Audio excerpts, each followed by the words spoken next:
time on ESPN Radio, ESPN app, Sirius XM Channel 80. Aaron Goldhammer, Jonathan Zaslow, presented by Progressive. We'll talk about something specific to the NBA in just a second. But Zaz, I mean, what do you think of the strategy? She had never made one of these before. Tennessee just leaves her wide open and is cool with her shooting it. I mean, I don't care. You're a Division I women's basketball player. You get a wide open shot. 1 minute. Make it. All right, so our first reaction, both of our first reaction was, wow, somebody should cover her, get somebody near her, maybe put a hand in her face. But now, after having a couple minutes to see that it's her first attempt of the season from three, it's her first career three-point field goal made, it almost seems like it was a good strategy from the defense that just didn't work. Sometimes you make a bad decision that works. You make a good decision that doesn't. It seems like it may have been a good decision. Hey, it's like if you intentionally foul the 45% free throw shooter and they make them both. It's like, this is a good strategy. It didn't work out. It seems like that may be the case. To your point, I'm trying to wrap my head around the idea, like, if you leave Dwight Howard wide open, up two, to shoot I feel good about that.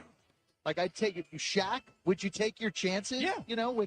I mean, that's basically what we're talking about. She'd never made a three-pointer before. I mean, maybe in high school, someone's got to do the post-game interview. And this time of year, all eyes turn to Bank OZK Arena, the pinnacle of high school basketball matchups in the state of Arkansas. Intercepted, taken by Walker. Going right side. That's at the sill. Sills in the lane. Here comes Corky away with the basketball. Quickly the other way. Driving to the basket. Going on a beautiful speed. Those matchups begin now. Right there to pick it back up. Shooting. He lost the handle on. Here comes Reeves. Reeves.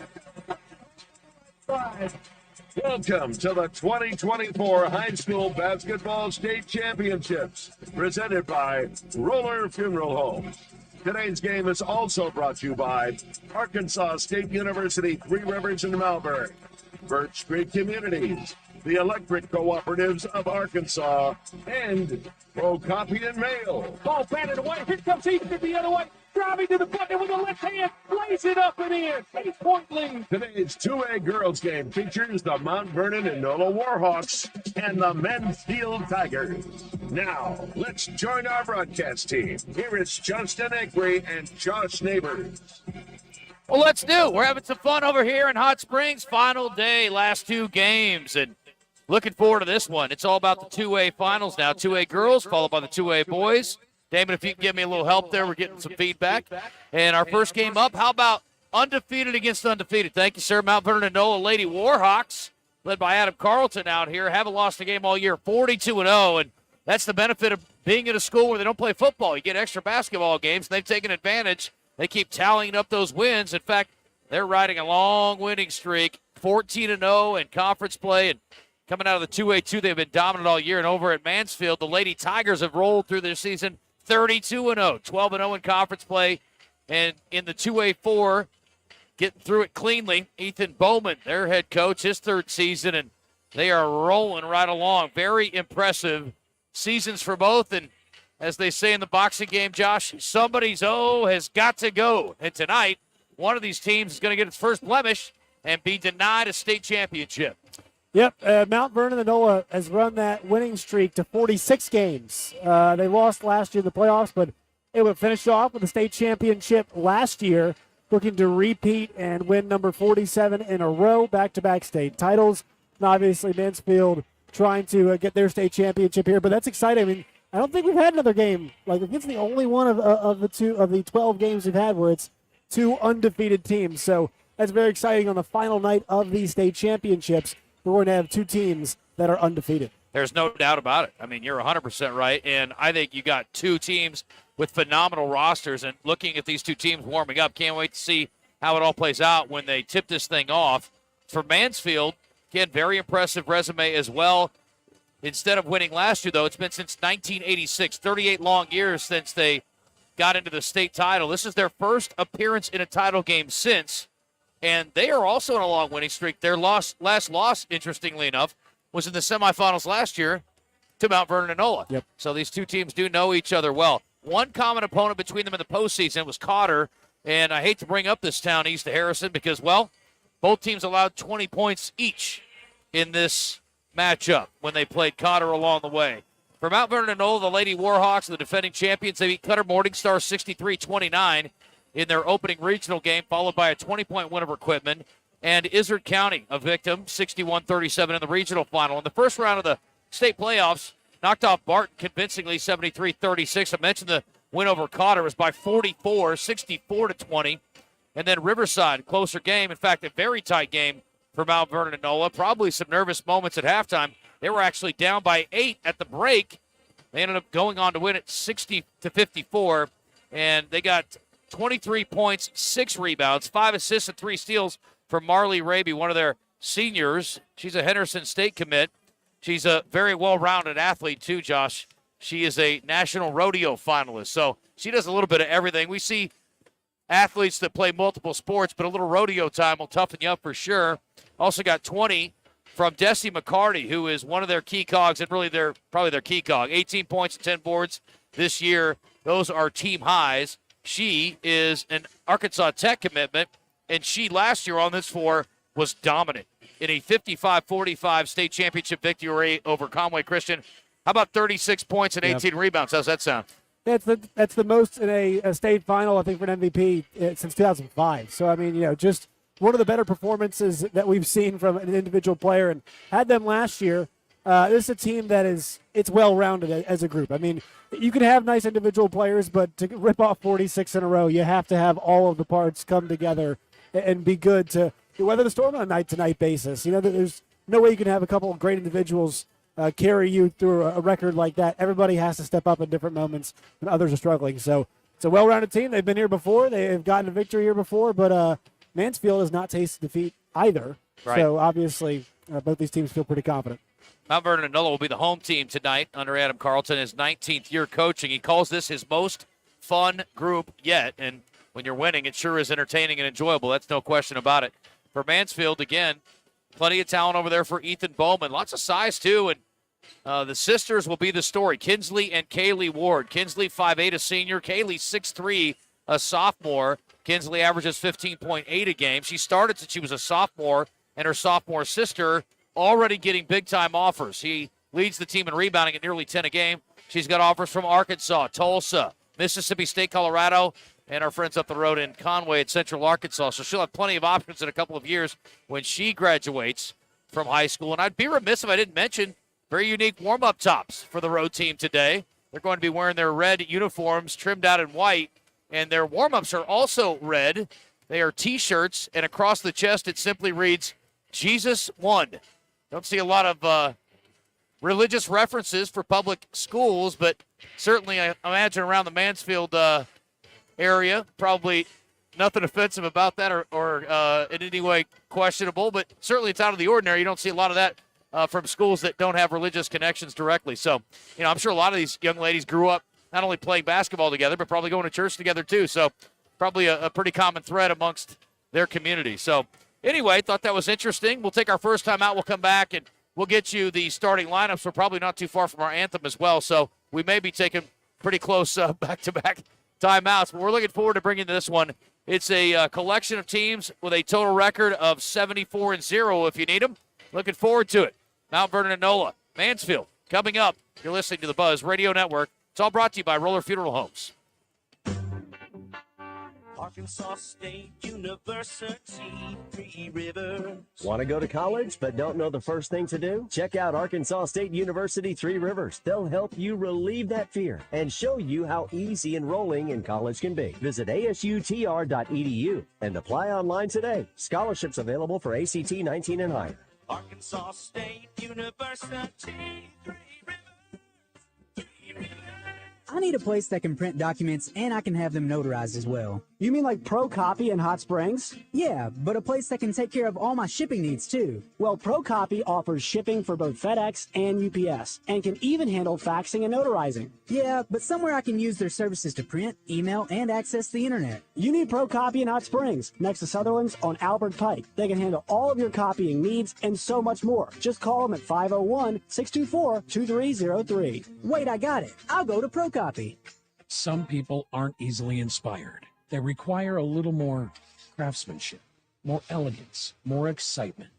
Some people are inspired and see the future before it's here. They see the GV70 for its selection as a car and driver 10 best, GV80 for its soft quilted leather, reclining and heated second row seats, and for Yeah, we'll its go right to it probably IIHS because we're top about to get safety the anthem rating. here. What inspires you?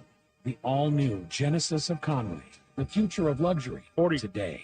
If there's anything green in your yard right now, it's probably a weed, and you need to do something about it. Weed control and If we fertilization come back and we're in the service middle from of it, I'll Standards just, Ground we'll just Essentials play it out is over the easier air, and and then less we'll expensive go ahead than and jump doing in. nothing or trying to do it yourself. I did that one time and almost killed my yard. Standards Ground Essentials saves you time and money and makes your yard the envy of the neighborhood. Don't wait. Do it now. Call Standards Ground Essentials and get started with Standards Ground Essentials Weed Control Program. Servicing all of Central Arkansas, including West Little Rock and Conway. On the web at SandersGround.com. Let's get growing. The fine art of armchair quarterbacking. Can you dig it? Can you dig it?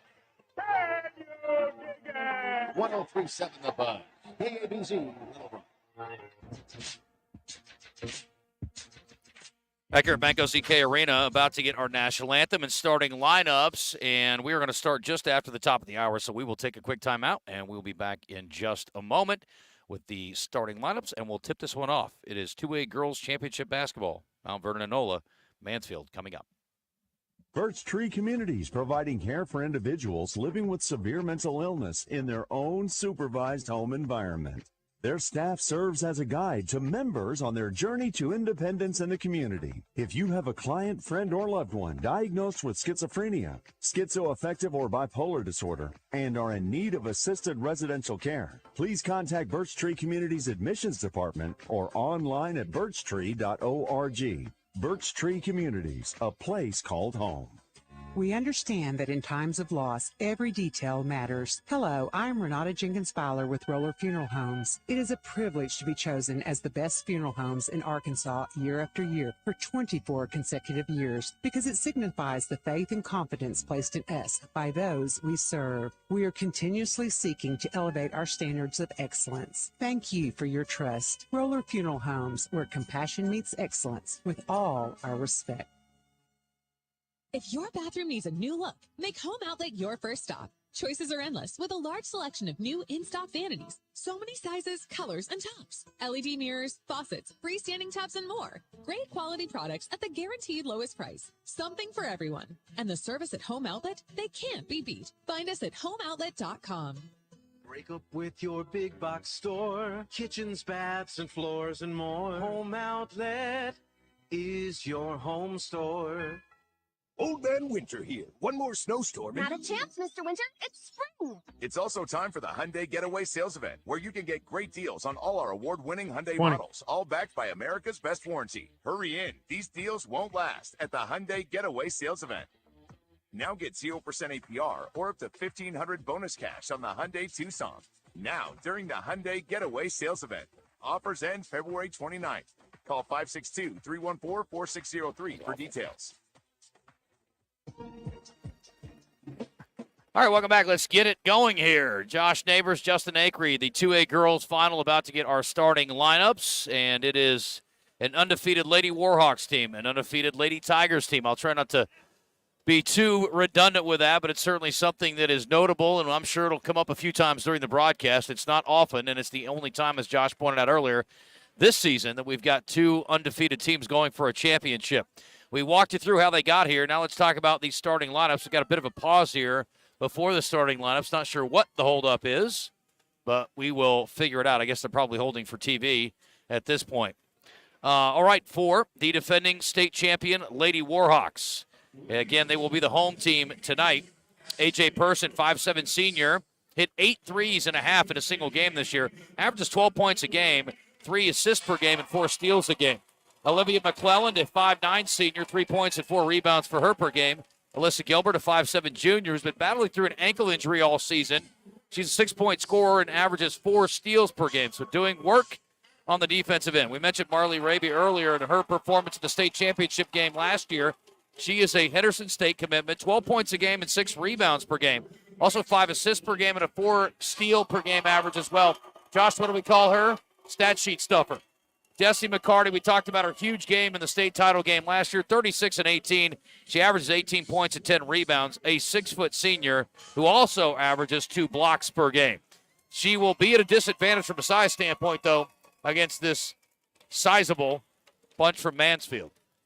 Yeah, I mean, the size for them is going to be a huge factor, and experience as well. I mean, they've got 2,000-point scorers in their starting lineup, which is obviously a huge factor. And the 1,000-point scorer out of the Ward sisters might not even be the best one, right? When you've got the size in there of Kaylee Ward, something they're going to have to contend with, obviously, in this game. And the Jesus One shirts are off. I like the color matchup, though. We've got the red for Mansfield, and then the Kentucky, almost, I would say, white uniforms with the checkered blue and white on the jersey and the side of the shorts. Yeah, absolutely. All right, we've got 2 sister groups over there as well. We mentioned the Wards. Also got Harley Fuller, who's a starter, and then her sister Shelby, who was a junior. Harley is senior. She's 5'4", 9 points a game, 3.2 assists per game. She had 13 points in the semis, and earlier this year hit 9 threes against Marshall. That was in the game before in the state tournament. So, again, we talked about a couple of prolific shooters, one on each side. Trinity Triska, 5'4" junior, 5 assists per game for her. She averages 3 points a game. We mentioned the Wards. Kinsley, 15.8 a game. Kaylee, 13.7 a game. And Kaylee at 6'3", the sophomore, averaging nearly 10 rebounds per game. And we are short one starter. Who am I missing there? Allison Edwards, kind of an important one. Yep. Yeah. Allison Edwards is a University of Nebraska Omaha softball signee. She's one of the 1,000-point scorers, 13.6 a game for her, and she's nearly 10 rebounds a game as well, just about a quarter of a rebound per game behind Kaylee Ward for the team lead. So, again, you look at the size advantage. I mean, you got to certainly tip it to Mansfield, but I'm sure Mount Vernon-Enola has faced some teams with some size in the past and still haven't lost a game yet. Yep, it hasn't really mattered for them, and they're one of those teams that kind of everybody is relatively in the same size range. We saw that yesterday, pay off before. So, I mean, it's not too much of an issue. Greenwood had the same thing rolling for them. I want to mention, though, also for Mansfield, their coach, Ethan Bowman, just turned 25. Turned 25 this week. Really impressive as a head coach to have your school in their first state championship in nearly 40 years. And at that young age, I mean, he was, a decade and some change away from being born before that time. So very impressive for the young head coach to have his group here. There's no doubt about that. Later tonight, we get the 2A boys final, 28-8 Marshall Bobcats under Donnie Smith in his 7th year against the East Poinsett County Warriors with Jamarcus Thaxton, the head coach there. They actually are 21-11, so probably about as many losses as any team that's made the state final this season. But we know they're going to be dangerous. They've had a couple of close calls along the way, a 1-point win in a regional game. They actually only won their first game at state by 2 points. So they've been battle-tested. I think we got a great nightcap for you, and it'll be the 12th of 12 games, of course, in the state tournament. But we're about to tip this one off between Mount Vernon-Enola and Mansfield. And we will have Dessie McCarty jumping it up against Kaylee Ward. So 6 feet against 6'3". And it will be Ward tipping it with her team going left to right. They get it across the timeline and pick up their dribble. And we will see what the Lady Tigers can do in their first possession. At the free throw line, pull-up jumper. That's Edwards. Got it. So, first shot, first bucket to Mansfield. Great job getting it at the high point of the 2-3 zone at the elbow. Lady Warhawks quickly into the front court. They'll go down low and overshot the pass along the baseline. Looking for Olivia McClelland. It could not find her. It was a missed pass there by Raby. A little too aggressive in there. Going to be a turnover to start the game. So if you're Mansfield, you like it. You get a bucket on one end, turnover on the other. Some token pressure in the backcourt, easily broken by the Lady Tigers. And Mansfield will go back to work. Free throw line, Edwards passed it up. This time goes down low. Shot up, no good. And a good look for Kaylee Ward, just could not get it to go down. Sophomore races back defensively. Person inside. Raby will go up top. There's McCarty back to the wing. They go to the elbow, now to the outside left wing three-pointer. That'll be short by Gilbert. Alyssa Gilbert, the junior, back of the rim and out of bounds, back to Mansfield. So now we'll see a little more significant pressure here by Mount Vernon-Enola. We'll see how Mansfield handles this. It's man-to-man and making them work. Kinsley Ward going right by the defender, A.J. Person. Left wing, they'll work it around. They had a good look over there, but Trinity Triska passing on it. Patient offensive possessions by both teams. Harley Fuller with it now. Gets it to the high post, right wing, three-pointer being delivered by Kinsley Ward. Drills it. And the senior knocks down the right wing three to make it 5-0 Mansfield, a minute and a half into this game. 2 great passes to the zone and steal. Now a steal. Here we go. Harley Fuller the other way, and she'll hold it up. Nope, she's going to go baseline. Good feed across the post, and a blown layup by Triska. Maybe the nerves of this championship game getting to her, but that was a big opportunity missed right there by Mansfield. Into the paint, falling down. Mount Vernon-Enola, no, but an offensive rebound by McCarty. Knocks it back out. And now she'll try a three. McCarty off the backboard and missed it badly. So a couple of cracks at it there for Mount Vernon-Enola. They can't get the bucket, and we'll go back into the front court now for Mansfield. Closely guarded Edwards pushes through a couple of defenders. Tight man-to-man defense by the Lady Warhawks. And they're kind of trapping on the wings and sometimes up top. Free throw line jumper again for Edwards. This one rattles out. McCarty pulling down the rebound. Got a chance to run. Up to Person. She races in. Layup good. And Mount Vernon-Enola finally on the scoreboard. 5-2 with 5.5 minutes to play. It's going to be big for them to make their threes and also push in transition because going inside against the size is going to be a challenge for Mount Vernon-Enola. Well, if you want to beat the champ, you've got to knock down easy opportunities. We've already seen Mansfield miss one inside. Got a post opportunity in there. Kaylee Ward was looking for it, has it now on the block, and a reach-in foul by Marley Raby, I believe, will be whistled for it. Yes. And what I was going to say there is that's one where you want to keep it up tall. You know, Ward dropped it down where the guard could sneak in and get a hand on it. You want to keep that one up high and go up with it. But again, just a sophomore. You have to remember, still a young player in her career. Edwards, no look. Bucket. That's the way you finish it. That time, Ward does keep it up tall, and the 6'3 sophomore finishing it off the nice feed from Edwards. Quickly the other way. Raby in and out. Battle for the rebound goes out off of Mansfield. Lady Tigers leading it by 5, 4:49 to go. It's important for Mount Vernon. They're going to have to deny the pass to the elbow because that sets everything up for the offense. It makes the feed to Ward a lot easier. Yeah. And they're trying to get the ball to the elbow every single time. So far, Mansfield is. Pass inside, knocked away by the long arm Kaylee Ward. Edwards kind of serving as a point forward. Yep. Get it to the high post, and she can either take the jumper or distribute like we saw the last time down. If you have to play her there, I mean, it's going to take a defender away from helping out with Ward. Baseline inbound. Looking for it. Ball tipped again. This one collected by Raby, though, in the paint. Feed underneath. Up and under. Bucket good and one for Desi McCarty. Back to the baseline. Flips it up, off the glass and good. And she'll go to the line for a chance at a three-point play. She's gotten her team within 3. 4:40 to go. And a big free throw coming up for McCarty to get her team within 2. Feels like Mansfield's dominated early, but with that free throw, it's only a 2-point game. Yeah, Allison Edwards got caught sleeping a little bit there, and it was a good cut. Finished that one off, and the foul, that was unnecessary. They did not need that one. One foul apiece in the early going. Mansfield again to Edwards in the high post. Right wing three on the way. McCarty got it again. Ward got it again. Kinsley Ward, her second 3 of this ball game. She has 6. She started since she was a sophomore. Lots of experience, and she could certainly stroke it. 2 beautiful shots from the exact same spot on the floor. No look past the baseline. Shot up for McCarty, and she got hit on the arm on the way up.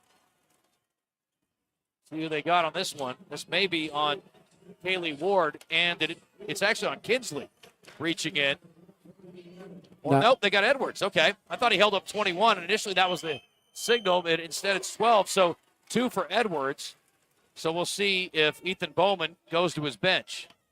Looks like he's not going to. A little bit of a drive-by there on that one. Kind of ran right by and got the foul called. McCarty free throw, good.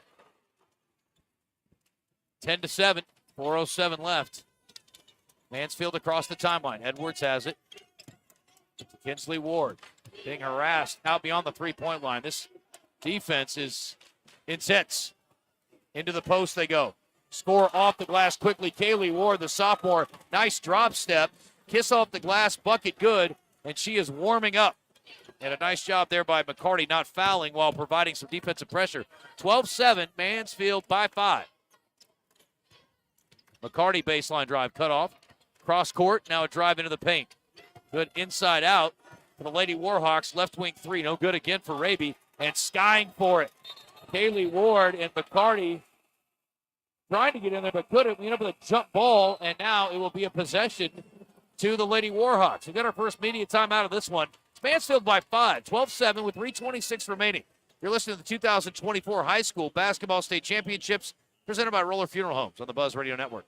You'll find us at the end of a lot of long country roads, covering over 60% of the great state of Arkansas. Our 17 electric distribution cooperatives are working day and night to provide reliable, affordable power to over 500,000 homes, farms, and businesses, just like yours. The Electric Cooperatives of Arkansas, your local energy partners. Our care clinics are your hometown source for primary medical care. Our doctors, nurses, and counselors can help patients of all ages with anything from common colds and immunizations to depression, anxiety, and chronic diseases. Our network includes both mail order and local pharmacies to fulfill your prescriptions. If you don't have insurance, it's okay. We can help with that too. And no one is turned away. With more than 65 locations in Arkansas, there's a good chance you're in. Look us up at ourcare.net. Hotel Hot Springs, the next time you're in the Spa City, book a room at the Hotel Hot Springs and look for the opening of Koi's coming soon this spring. Inbound here for the Lady Warhawks, and then they fumble it out of bounds. It was Olivia McClellan unable to handle the inbound by Person. Check some numbers here from our first stretch, Josh, and three-point shooting pretty good for Mansfield in the early going here. 2 of 2, not too shabby. They've done a good job rotating the ball. They've gotten it to the high post, got into the post some there, but also have gotten it on the wing. There's another three-pointer. That one in and out. No good for Trinity Triska. 63% in the early going for Mansfield, 25% for Mount Vernon-Enola. Lady Warhawks in the high post. Raby having a hard time getting going so far. Desi McCarty gets it back to Raby, spinning in the lane, and thank you very much. That is plucked away by Kinsley Ward, and she says, I will take that and come into the front court. Behind the back dribble. She lost Alyssa Gilbert on the way. Feeds it down low. Ball blocked by the Warhawks, and a battle for it. And we're going to get a foul or a tie-up. Jump ball, and it'll stay with Mansfield. That was great defense and excellent recovery there from Marley Raby. She got picked on the other end, made up for it on that end with that tie-up. Also, awesome block. Triska gets it into the taller of the two. Kaylee Ward, now her sister, gives it away, gets it back. 17-footer off for Kaylee Ward. They'll live with that. They'll live with that shot from the elbow. Yeah, I think you're right. Mount Vernon-Enola's got to like that. That's a win if you can get it. 12-7, Mansfield leads. A near turnover, and it is a turnover. There goes Harley Fuller into the front court. Good defensive retreat, though, by the Lady Warhawks. Out beyond the three-point line, the 6'3 sophomore Ward. Back to her sister, deep left wing three. That one well short. Not the best selection there, maybe early in the shot clock. About 5 feet behind the three-point line. Couldn't quite get it there. And the Lady Warhawks will go back to work with their point guard Person up top. Person to the corner, Raby. They'll work it to the right side. Inside to Raby. McCarty's trying to battle for position down low. We got to travel.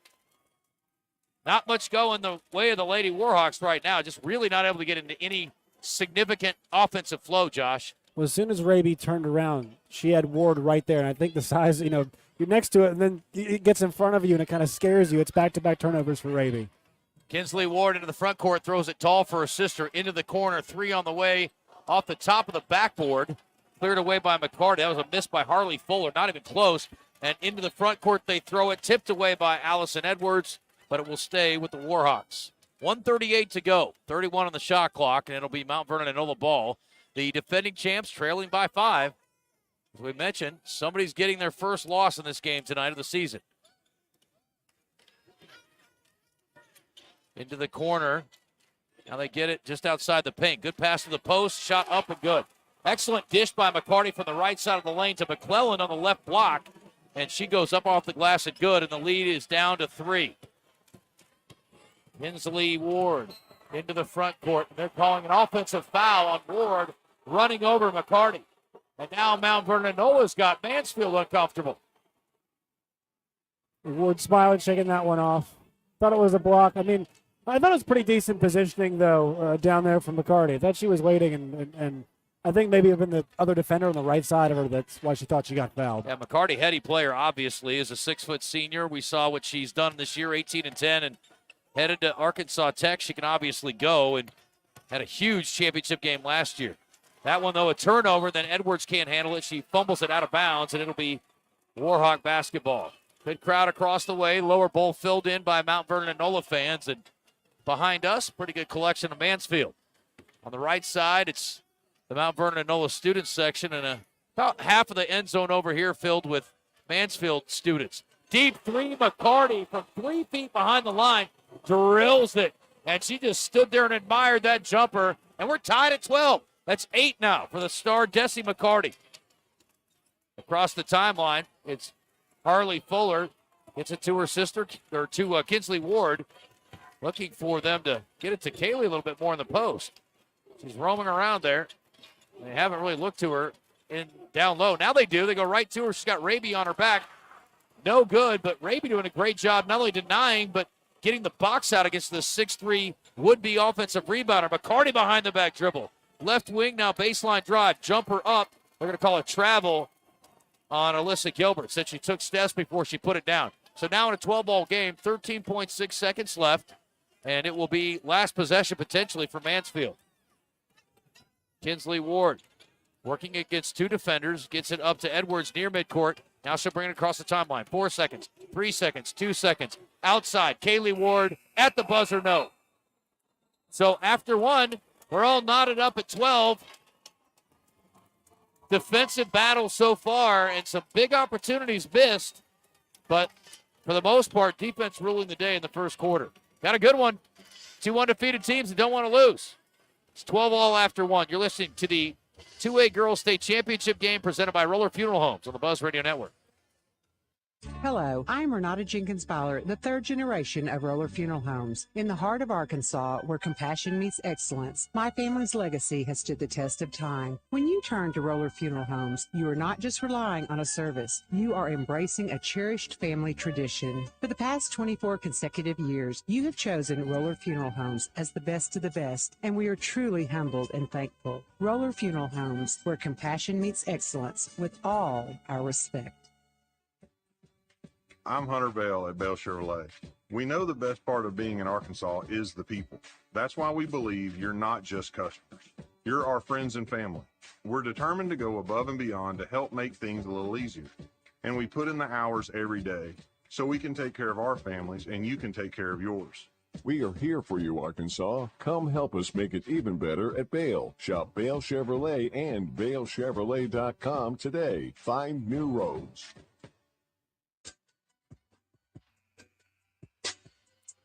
At Berkshire Communities, they provide care for individuals living with severe mental illness in their own supervised home environment. If you, a client, friend, or loved one diagnosed with mental disorder, need residential care, contact Berkshire Communities today.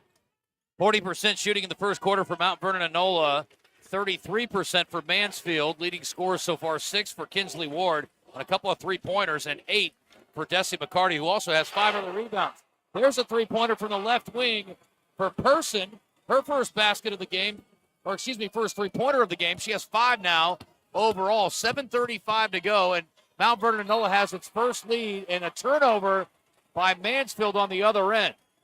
Throwing it away, Kinsley Ward, and she makes that international sign for my bad. But I'll tell you what, Mansfield needs to get a little bit of momentum back. It's been all Mount Vernon-Enola the last few minutes. To slow down on offense because they're getting good looks when they set up against that zone and just start feeding that high post.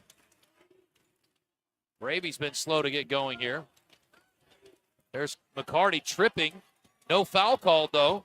There goes Kinsley Ward all the way in. Scoop shot, no, but she's hit on the way. She'll have free throws coming up. Did you hear the whistle there? I didn't even hear it. I didn't, but I saw the official raise his hand. So, no, I didn't either. First team foul in the second period, and then it will go against Alyssa Gilbert. And now, again, we're talking about getting momentum back. Making free throws, one way to do it. Kinsley Ward misses the first. Still a 3-point lead for the Lady Warhawks. Defending champs trying to go back-to-back. We've already had back-to-back champions a couple times over. Greenwood 3 times over. Pine Bluff back-to-back. Little Rock Christian boys. How could I forget? I son of my money. Go there every year. 15-13, 6:51. High post, now to the baseline, and McCarty trying to find Gilbert down there, but threw it in front of her. Gilbert was standing still, and the ball glances off her hand and out of bounds. So an opportunity here for Mansfield to tie or take the lead. What seems so easy early has been very difficult lately. Mansfield gets it across. Edwards being guarded closely by McCarty on the wing. That's good defense for Desi McCarty. They get it away from her. Edwards has it straight away. Thought about a 3. She's double teamed for the moment. Left wing 3-pointer on the way. That's short by Harley Fuller. And really no perimeter game whatsoever other than what we've got from Kinsley Ward. Ball goes out off of Mount Vernon-Enola, though. So it'll be a Mansfield re-cue here with a full shot clock with 6:23 left in the second period, trailing by 2. They're getting good looks, though, on the perimeter. They definitely are. There's a catch-and-shoot 3. Too strong that time for Kinsley Ward. And Mount Vernon-Enola now a chance to add to it. In transition, Raby no. McCarty tying up. That's a 3rd jump ball we've had. This one will go back to Mansfield. Kinsley Ward getting in there to tie up the taller Desi McCarty. Raby's doing what she can to try to get going, but it's been a slow start for her, and I'm sure probably a little bit frustrated. She just went down on defense there, fell down to the floor. There's a feed to the post. Layup good. The sister-to-sister connection, or was that Edwards that fed her? I thought it was her sister that fed her, so Kinsley to Kaylee. Either way, Kaylee got the bucket. She has 6, and that's what they needed to do is get her around the bucket. Yep. There's a pump fake and another travel, Josh. My goodness. We've had so many walks already. Alyssa Gilbert, I believe that's her second one. So another turnover for Mount Vernon-Enola. We are knotted up at 15. Early on. Wow. 11 turnovers already for Mount Vernon-Enola, 4 for Mansfield. Across the timeline, they get it up to Triska. Fuller near midcourt, gets it over to Kinsley Ward to the free throw line. Edwards looked inside, now back to the corner they go. Good ball movement. Edwards pump fake outside. Ball fake and drive. Pull-up jumper partially blocked by McCarty on the Kinsley Ward attempt. Ball tipped away, though. Back out to Mansfield. 3-pointer right wing on the way. No off the front of the rim for Ward. Kinsley Ward again. And the Lady Warhawks survive that possession. We're 3 minutes into the second quarter. We're tied at 15. Raby trying to get herself going from 16. No again. Very tough start. 5 turnovers for her, and she has had a tough shooting day so far as well. 0 for 5. She can't drive all the way to the rim because she's afraid of the size of Ward. There's a steal by McCarty. She's got a coast-to-coast opportunity all the way. Layup good. McCarty with a big bucket. And now she'll go back on defense, putting her team up by 2, 17-15. She has 10 already. She came way up from her kind of rim protection spot to get that steal. Edwards thought about an 18-footer, instead goes inside.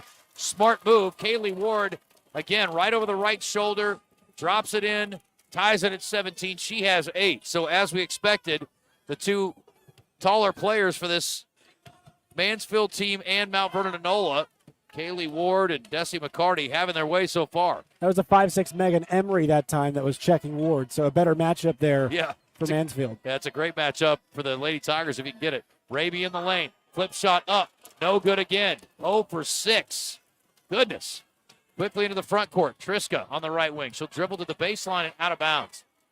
She just had an ollie moment right there, and she's off to a rough start too. She does not look comfortable to me at all, especially comparatively to her teammates. We'll see if she settles down. There hasn't been but one substitution so far, and that's Sprague has come in for Mount Vernon-Enola. That's Ashley Sprague, a 5'6" senior. Got our media timeout. 3:56 to go. 17 apiece. We'll be back to action in this 2A Girls State title game presented by Roller Funeral Homes when we return on the Buzz Radio Network. Arkansas State University, 3 Rivers. You want to stay at home and take college classes? Visit Arkansas State University 3 Rivers at asutr.edu and enroll in online classes toward a certificate or degree. So keep your PJs on and go to asutr.edu. Scholarships available for ACT 19 and higher. Arkansas State University. Birch Tree Communities, providing care for individuals living with severe mental illness in their own supervised home environment. Their staff serves as a guide to members on their journey to independence in the community. If you have a client, friend, or loved one diagnosed with schizophrenia, schizoaffective, or bipolar disorder, and are in need of assisted residential care, please contact Birch Tree Communities Admissions Department or online at birchtree.org. Birch Tree Communities, a place called home. Well, Marley Raby, a key cog in Mount Vernon-Enola's trip here to the state championship game. 23 points, 6 rebounds, 5 assists, and 3 steals. But so far, a forgettable start to this championship game. 0 for 6 and 5 of the 11 turnovers for the Lady Warhawks. Yet we're tied at 17. McCarty inside. No, gets her own rebound. That time blocked. And another tie-up. How many jump balls have we had? 4? It'll stay with the Lady Warhawks. 3:40 to go. But the turnovers pretty ubiquitous for both teams. Mansfield was 6 already as well. They do have 7 assists on their 7 made baskets, so the passing when they're not turning it over has been quite good for the Lady Tigers. Deep 3, right wing. That is short, long rebound. Raby races that one down, and she will reset for her team with 3.5 minutes to play in this first half. Going to fix the shot clock, I believe. Didn't reset after the miss. It's been the exterior pressure. Both teams are doing a pretty good job of forcing everything towards the sideline and then trapping in the sideline, and that's been a huge problem for both these teams. A.J. Person, she's chipped in with 5 points, averages 12 a game. McCarty at the free throw line against Kaylee Ward. Tough fadeaway jumper, no, and Ward races in to get it, but the ball stolen away. Shot attempt up, and a foul against the Lady Tigers, and that's one where Kaylee Ward's got to be a little stronger with it. That was a great job by McClellan getting in there and keeping it alive. Very impressive stuff from Olivia McClellan, diving up for it and saving it, and causing that possession to keep going. And now Ashley Sprague, who ended up with it, got the shot attempt, will go to the free throw line for a pair, makes the first, and she will go to the free throw line for another after putting her team up 1. Second foul, too, should be noted on Kaylee Ward, Josh. Mm-hmm. Second free throw's good as well. Clutch for Ashley Sprague. 2 fouls on Allison Edwards and 2 on Kaylee Ward, so we'll have to keep an eye on that. Feed inside, the turnover, stolen away by Person. Racing into the front court up the left sideline. Crossing over the defender. Driving in, and she got rejected. But it ends up in the hands of Ashley Sprague. Inside, tipped away. Kaylee Ward doing work in there. Got the block, tipped the ball there. Off of a Lady Tiger, though, and it'll stay with Mount Vernon-Enola. Baseline inbound, it'll be Person triggering. I'll tell you what, Kaylee Ward is doing work defensively, and we're going to get a timeout here to talk it over. 2:52 to go. Yeah, timeout taken by Mount Vernon-Enola. They're one of their last 8. I mean, they have tried to make passes that have been in the vicinity of Ward, and it's not either Ward. I mean, they're both pretty good, but obviously the length for Kaylee is causing problems both vertically and horizontally. I mean, any pass in the baseline, I understand why you want to make it against a zone, but you cannot make baseline passes, passes towards the baseline against her. She's going to tip it away, and also it's going to be very difficult to try and shoot around the basket unless you pulled her away somehow. So that is the one thing I think in transition is where they're going to take advantage, and also they're going to need to start knocking down some of their threes. They hit 2 already, but they need a few more than that, I think. Even though they have the lead, which I'm surprised because it feels like they've been struggling. Yeah, well, both teams really trying to find their way. And again, you think about the empty possessions, 11 turnovers. Raby has had 5 of them, as we mentioned. Nice feed, though, to the baseline. Got it to McCarty. Those two working together again. Senior to senior, scoring it. So she can help in other ways. Doesn't have to score necessarily. Behind the back dribble. And Ward will get it up and across Edwards. Inside to Kaylee Ward. She'll go up and score it, and 1. Kaylee Ward got the bucket, and she'll go to the free throw line. Foul is going to be on McCarty. And guess what? Let's see here. Mansfield within 2. It's the first on McCarty, so no issue there. 6'3" Ward will step to the line for a chance at a three-point play and an opportunity to get her team within 1. And she missed it. McCarty with the rebound. 2.5 to go. McCarty will take it up the right sideline. Lost the handle. Picked up the dribble, though, and got it to Person in the middle of the floor. Now she'll bring it across the timeline. McClellan to McCarty. Thought about a deep 3. Steps into one. Straight away, in and out. Long rebound, though, out to Person. She'll go baseline, cut off. Drops it in to McClellan. They get it over to McCarty. No. Gets her own rebound. Yes. McCarty, stick-to-itiveness. 14 points now for the Mount Vernon-Enola star. That was almost an over and back as Kinsley and Kaylee Ward work to get it across the timeline. Ward, three-pointer on the way short. That was Kinsley, and rebounded easily by Corey Kyle, who just came in, 5'5" junior. Right place, right time there. Person cross court to McCarty. Back over to Person. She'll try a deep left wing 3. Got it. Oh, my. Mount Vernon-Enola all of a sudden has opened up a 7-point lead, 26-19. We haven't seen Mount Vernon-Enola try to go to Kaylee Ward the post for a moment. Maybe an idea they should explore. She's out on the wing right now. They try to go to the high post to Edwards. Ball was kicked around. No whistle on the kick, but it does go out of bounds in the backcourt. Nobody chased after it, but it's off for the Lady Warhawks. Yeah, so they need to – the issue on that possession, they tried to feed the high post, but Ward was out in the perimeter. So you're not really doing a whole lot there when you got Ward out in the left wing beyond the arc. She can shoot, sure, but her best utility for the team is sucking the defense towards her on the baseline and near the rim. Edwards back out. Another three-point attempt by Kinsley Ward. That one's too strong again. Great rebound by Kaylee Ward, reaching up and over a Lady Warhawk to pull it in. There's a reach-in foul by Ashley Sprague. Outside the three-point line. Not a good play there, but the good news, not many fouls have been called, and we're nowhere near the bonus for either team. 57 seconds left. First foul against Sprague and a sideline inbound coming up. Triska will trigger. But, man, Mansfield is struggling offensively, Josh. They really are desperate to find some points. It looks like it's going to be Alyssa Gilbert checking into the game for Ashley Sprague. Up top, now to left wing, nearly a steal. Inside, scoop shot, no. Offensive rebound, stick back, no. Another one, Edwards had a chance at it. Battle for it. It'll go out of bounds. Oh, we got a foul. Mount Vernon-Enola fans don't like it. It's a miss by Kinsley Ward. Offensive rebound, stick back by Kaylee Ward. That's the second on McCarty. That's a big call. She dove for the ball, kind of got caught there on the catch. Right wing, Kinsley Ward won't try it that time. Pulling up in the mid-range, missed it badly, missed everything. And now Person will corral it. Mansfield has gone ice cold offensively. Near midcourt, McClellan to the high post, McCarty back out. Surprised they didn't pull McCarty out, I guess, on the defensive end, but good to have her in there right now. See if she pulls here. 9 seconds, 7 seconds. McCarty. Up top, they've got it to McClellan. 2 seconds, deep three, McCarty, no. And that's how the first half will end. Not a great final possession for Mount Vernon-Enola, but they did the damage they needed to. It's a low-scoring defensive war, and Mount Vernon-Enola getting the better of it through 2 quarters. They lead it 26-19 at the break.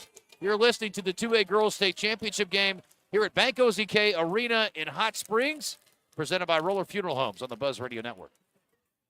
I need a place that can print documents and I can have them notarized as well. You mean like Pro Copy in Hot Springs? Yeah, but a place that can take care of all my shipping needs too. Well, Pro Copy offers shipping for both FedEx and UPS and can even handle faxing and notarizing. Yeah, but somewhere I can use their services to print, email, and access the internet. You need Pro Copy in Hot Springs, next to Sutherland's on Albert Pike. They can handle all of your copying needs and so much more. Just call them at 501-624-2303. Wait, I got it. I'll go to Pro Copy.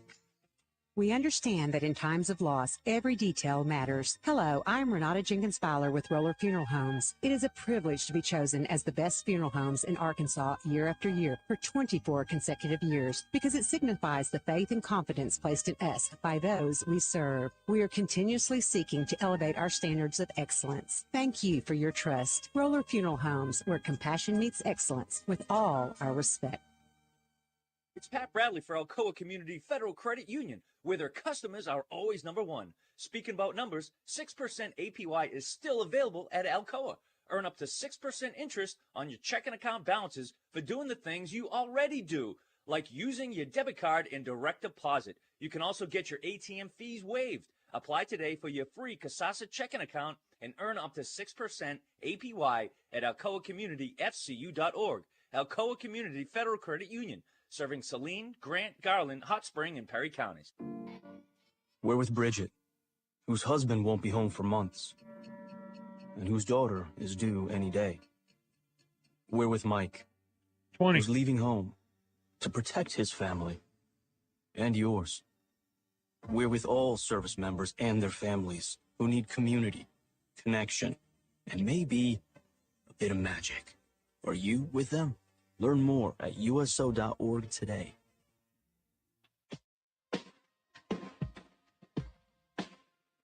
Welcome back here to the 2024 High School Basketball State Championships presented by Roller Funeral Homes on the Buzz Radio Network. I'm Josh Neighbors alongside Justin Acree here. It's halftime of the 2A Girls State Championship game between Mount Vernon-Enola and Mansfield. Right now, Mount Vernon-Enola leads 26-19. I want to thank a couple of our sponsors, the Electrical Cooperatives of Arkansas. In a powerful position, the Electrical Cooperatives of Arkansas will show you the winning plays. Transform your career today at aecc.com/careers. The Electric Cooperatives of Arkansas, energizing Arkansas high school football and basketball for more than 75 years, with great employees as well. Want to join a winning team? They're hiring. Visit aecc.com/careers for more information. Also want to thank ASU Three Rivers. At ASU Three Rivers in Malvern, they understand that you have a life outside of school. With small class sizes and online options, they provide flexibility and personalized education right at your fingertips.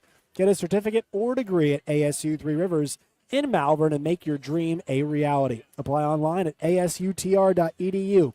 At ASU Three Rivers in Malvern, they even have esports, baseball, and softball that have begun last fall. So you guys can apply online at asutr.edu. Once again, our halftime score, Mount Vernon-Enola 26, Mansfield 17 at this moment in time. 19 at this moment in time. This is the 11th of 12 championship games. We've got Marshall and EPC coming up in the 2A Boys Championship game following this contest.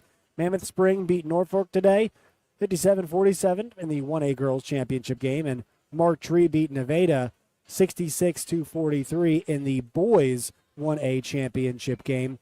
Little Rock Central, your 6A Boys and 6A Girls state champion. In 5A, it was Pine Bluff beating Benton, Greenwood in 5A Girls. And then in 3A, it was Bergman in the girls.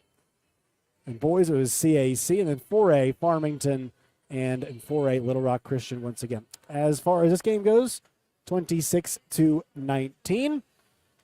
For the leaders, Mount Vernon-Enola, 9 for 26 in the floor, 3 of 9 from 3. 26, once again, total points. Leading the way for them is Desi McCarty. She's 5 of 12, 1 of 4 from 3, but also 3 of 3 from the line. And she's already got herself a double-double, 14 points to go along with 10 rebounds, 6 defensive, 4 offensive. She's got 2 fouls, though, on her, something to watch in the second half. 3 assists, 3 turnovers in the game so far. Also, second leading scorer for them is A.J. Person. She's 3 for 4 in the game, 2 for 3 from beyond the arc. Also got a pair of rebounds and a steal. 2 points for Olivia McClelland. 2 points for Ashley Sprague. And the one difficult thing for them, Mount Vernon-Enola, they've turned the ball over a bunch already in this game. It's the one difficult thing, 11 turnovers that they have. We'll look at the stats for Mansfield when we come back. You're listening to the 2023 Arkansas Basketball State Championships, presented by Roller Funeral Homes, right here on the Buzz Radio Network. Find us at the end of a lot of long country roads, covering over 60% of the great state of Arkansas. Our 17 electric distribution cooperatives are working day and night to provide reliable, affordable power to over 500,000 homes, farms, and businesses, just like yours. The Electric Cooperatives of Arkansas, your local energy partners. Tackle your outdoor projects with Greenway Equipment's Lawn Patrol Package. Handling is effortless with the John Deere 1023 E's twin touch foot controls with a hydrostatic transmission and four-wheel drive with power steering. The 60D Drive Over Auto Connect belly mower makes mowing easy. And the 120R Quick Park Loader is perfect for dirt moving and mulching projects. With 0% APR for 84 months and a 6-year powertrain warranty, it's a deal you can't miss. For more information, head to your local Greenway or visit gogreenway.com with approved credit. See dealer for details. After I drop the kids off, I have to run across town for a meeting, hit the gym during lunch. Jake has soccer tonight, and Emily has gymnastics. Oh, did I turn on the crock pot this morning? With a never-ending to-do list, it's easy to forget something important, like setting up a life insurance plan with Shelter Insurance. Your local Shelter agent can show you how to create a safety net for your family. Shelter Life Insurance Company, Columbia, Missouri. For a free insurance review, see Shelter agent Jeff Hodge or Jay Hellman, Little Rock, or Bo Beavis in Cabot. Hello, I'm Brett Rogers, president of Capital Technology Group. You might know us as Capital Business Machines, but our new name represents our growth as one of the state's leaders in business technology. When you've been around for 80 years like we have, you learn a thing or two about change. But what will never change is our commitment to our clients. We're still the same reliable team here to meet all your technology needs. Capital Technology Group is bigger and better than ever before. Learn more at cappg.com. Josh Neighbors here, listening to the 2024 High School Basketball State Championships presented by Roller Funeral Homes on the Buzz Radio Network. 26-19, our score right now in the 2A Girls State Championship game between Mount Vernon-Enola and Mansfield. We've got Mansfield stats coming your way. They're 8 for 27 from the floor, 2 for 10 from 3, 1 for 3 from the free throw line. But 19 total points, 10 from Kaylee Ward. She's 5 of 10. Also has 7 boards in this game and a block shot. 7 points for her sister, Kinsley Ward. She's 2 for 10, though, from the floor. Those 7 points. She's got 2 fouls, something to track in the second half as well. 2 points for Allison Edwards. She's got 1 basket. She's 1 for 3, but also does have 5 assists. All right, we'll step aside. When we come back, we'll have the second half coming your way. Justin Akery and myself, Josh Neighbors, will be on the call. Once again, you're listening to the 2024 High School Basketball State Championships presented by Roller Funeral Homes on the Buzz Radio Network. Arkansas State University, 3 Rivers. Want to go to college but don't know the first thing to do? Check out Arkansas State University 3 Rivers. They'll help you relieve that fear and show you how easy enrolling in college can be. Visit asutr.edu and apply online today. Scholarships available for ACT 19 and higher. Arkansas State University. Hello, I'm Renata Jenkins Fowler, the 3rd generation of Roller Funeral Homes. In the heart of Arkansas, where compassion meets excellence, my family's legacy has stood the test of time. When you turn to Roller Funeral Homes, you are not just relying on a service, you are embracing a cherished family tradition. For the past 24 consecutive years, you have chosen Roller Funeral Homes as the best of the best, and we are truly humbled and thankful. Roller Funeral Homes, where compassion meets excellence, with all our respect.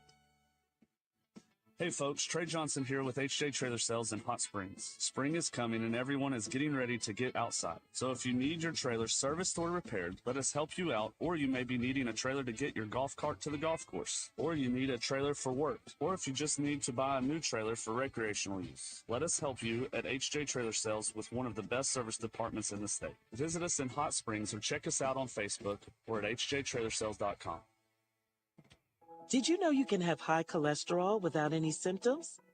High LDL or bad cholesterol can have a big impact on your cardiovascular health, increasing your risk of a heart attack or stroke. Reduce your risk by knowing your LDL cholesterol level and working with your doctor on a treatment plan. Lowering your LDL cholesterol today can help you enjoy a healthier tomorrow. Visit the American Heart Association at heart.org/LDL to learn why lower is better. All right, welcome back here to Bank OZK Arena. Justin Acree, Josh Neighbors, bringing you the call on this 2A Girls State Championship game. At the half, it's 26-19. Mount Vernon-Enola, the defending champs, trying to go back-to-back. And they are in great position after a half. See how this one plays out, though. Far from over. Certainly didn't get a feel like one team was taking command, but Mansfield certainly struggled offensively. They go inside, and we're going to get a tie-up on the pass. And I think the common philosophy was they need to look to Kaylee Ward a little bit more in the second half. They go right to her in the post, and she gets tied up. So she needs to move a little more quickly, maybe position herself a little closer down on the block as well. Not a great catch spot. Deep three, left corner on the way. No for the Lady Warhawks. Rebound by Edwards, and a foul and a reach-in. If that's on McCarty, that's 3. That is not a smart foul by Desi McCarty, who's a very smart player. And that is a costly third foul, so decision time now for Adam Carlton. And I imagine he'll leave his senior star in. She was just about everything for them in the first half. Had a double-double in the first half, McCarty did. 14 points and 10 boards.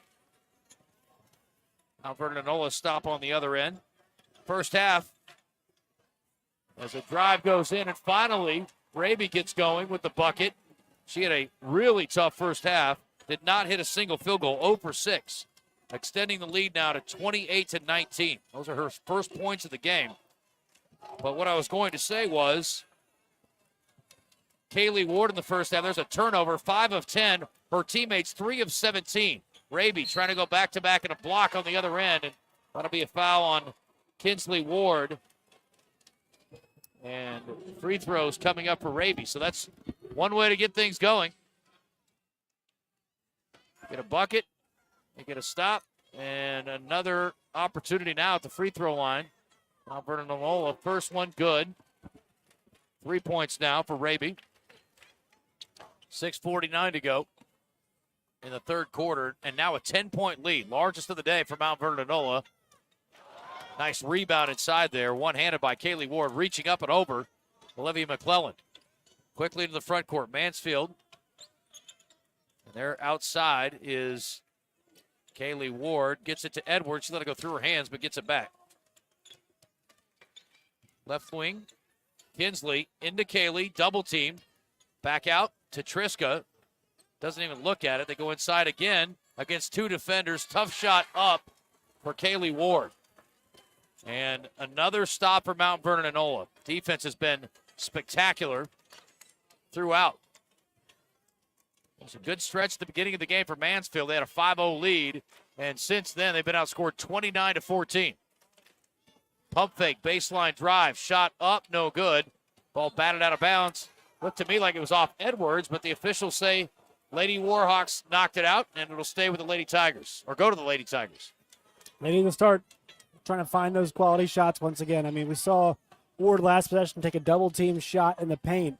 Trishka knows not playing a ton of confidence right now, but maybe they can find her open and get her going. Kinsley Ward to the baseline, turns it over, trying to pass it to the corner. A.J. Person with the steal. Just no offensive flow whatsoever for Mansfield. That bounce pass is not going to work from that angle. The high post, Raby from 15, in and out. Good challenge in there. And the ball knocked out by Kinsley Ward. Good challenge defensively by Kaylee Ward, forcing the miss, but Mansfield unable to secure the defensive rebound. McCarty just hammered that ball as hard as she could with her palm off of Ward. Just kind of hope that it would roll off her, and it did. Raby thought about a 3, gives it away. Drive by Gilbert. Kick to the wing. Cross court to Raby. 26 in the shot clock. Feed to Desi McCarty in the high post. She'll back down. Spins. Step through. Shot up. Got it as she falls to the floor. And a foul called. And that was a very touch foul against Mansfield. I believe that was on Kaylee Ward. It's her first. And 16 points now for McCarty. Make it 17. She has been dominant once again in this state championship game. Just as she did last year, she's rolling tonight. Kinsley Ward with it to the left wing. Feeds to his sister just outside the paint. Edwards up on the wing, waiting for it, gets it. 5 minutes to go in the third quarter. Mansfield, no answers offensively. Deep right wing three, barely drawing iron for Kinsley Ward, and that one will go out of bounds harmlessly into the Mansfield bench, and the Lady Warhawks will take over, up by 13. 2 for 11 on the day and for Ward, and as a team shooting from beyond the arc, they're 2 for 11 now as well. They've just not been able to make the shots from deep. McCarty wants in the high post, misses from 17, long rebound out to Triska. And Kinsley Ward will bring it across the timeline. Driving to the free throw line, out to the wing. Haley, now left wing three-pointer by Fuller. That's short, rebounded by McCarty. Hit the rim a couple of times, wouldn't go down. Just no help for Mansfield offensively, and really no answers, as we said. McCarty in the same spot. This time she'll drive. Shot blocked out of there by Kaylee Ward, but it'll stay with the Lady Warhawks with 4:16 remaining.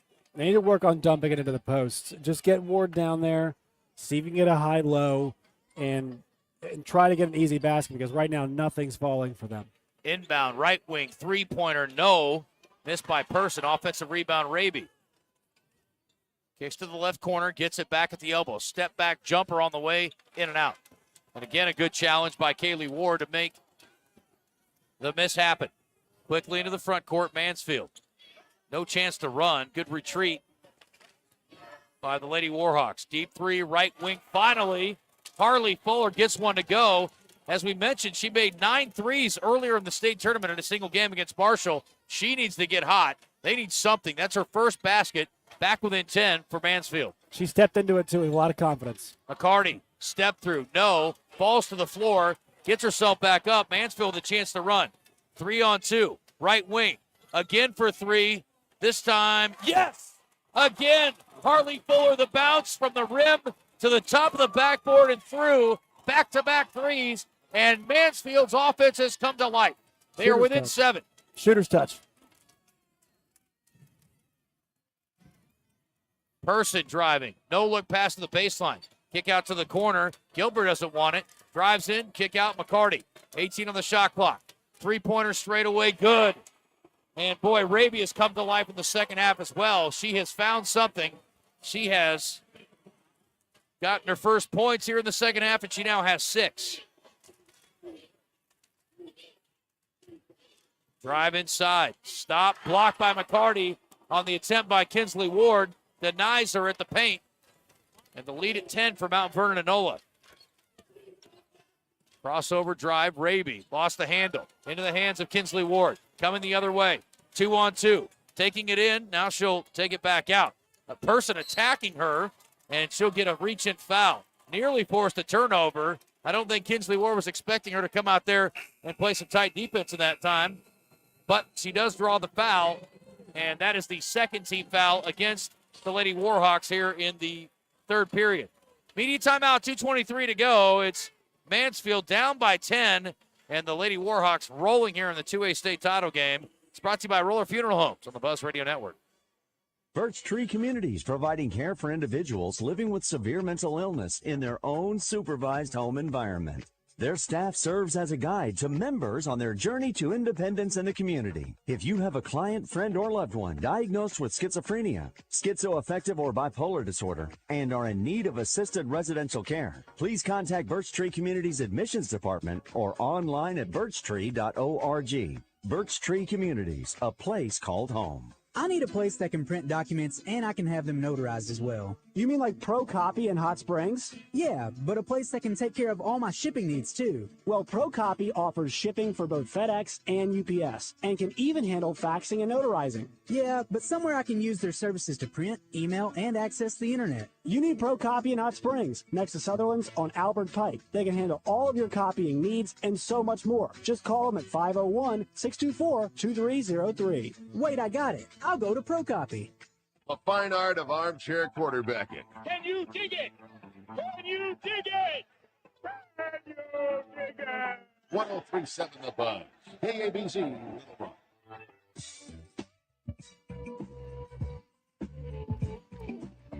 Pro Copy. Ball inbounded here as we get back to live action. A turnover on the inbound by Mansfield. Going the other way. Person, shot, no. Some contact, but no call. and then she catches the ball on the carom, and she's standing out of bounds. So missed opportunity there on the turnover by Mount Vernon-Enola, and a foul that maybe was let go. Officiating crew today for this 2A girls state title, Barry Whittington, Eric Goss, and Joe Sloan, and that was one they let some contact happen. I'm sure Person a little frustrated by that, but Mansfield still trailing by 10. A near turnover, Edwards with it. She had some early baskets, forcing up a shot, got it to go in, one.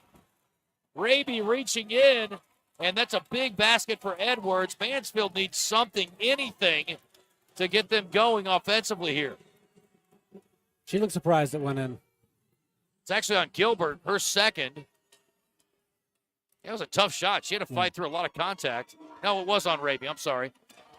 Yeah, they changed it up there. They're really throwing me off with the scoreboard here today. McCarty's the only one with more than 3 fouls. She's got 3. She's got 3 right now for Mount Vernon-Enola.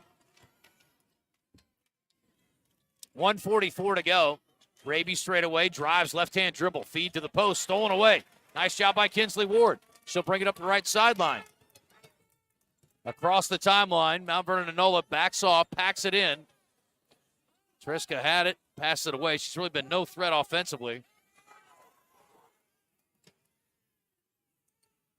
Kinsley Ward to the right wing. There's Triska trying to feed inside. Edwards, nice catch. Feeds it over, layup good. How hard is that? Not at all. It doesn't look like that time. Kaylee Ward off the nice feed from Edwards and the point forward, back to work. And a nice little run here for Mansfield, back within 6. 10 points now for Kaylee Ward. They need to keep working that in there. And again, with good ball movement. You can't just throw it to her because the defense is certainly packing it in. There's a turnover inside on the attempted feed to Desi McCarty. Again, got to be smart about it on both ends of the floor.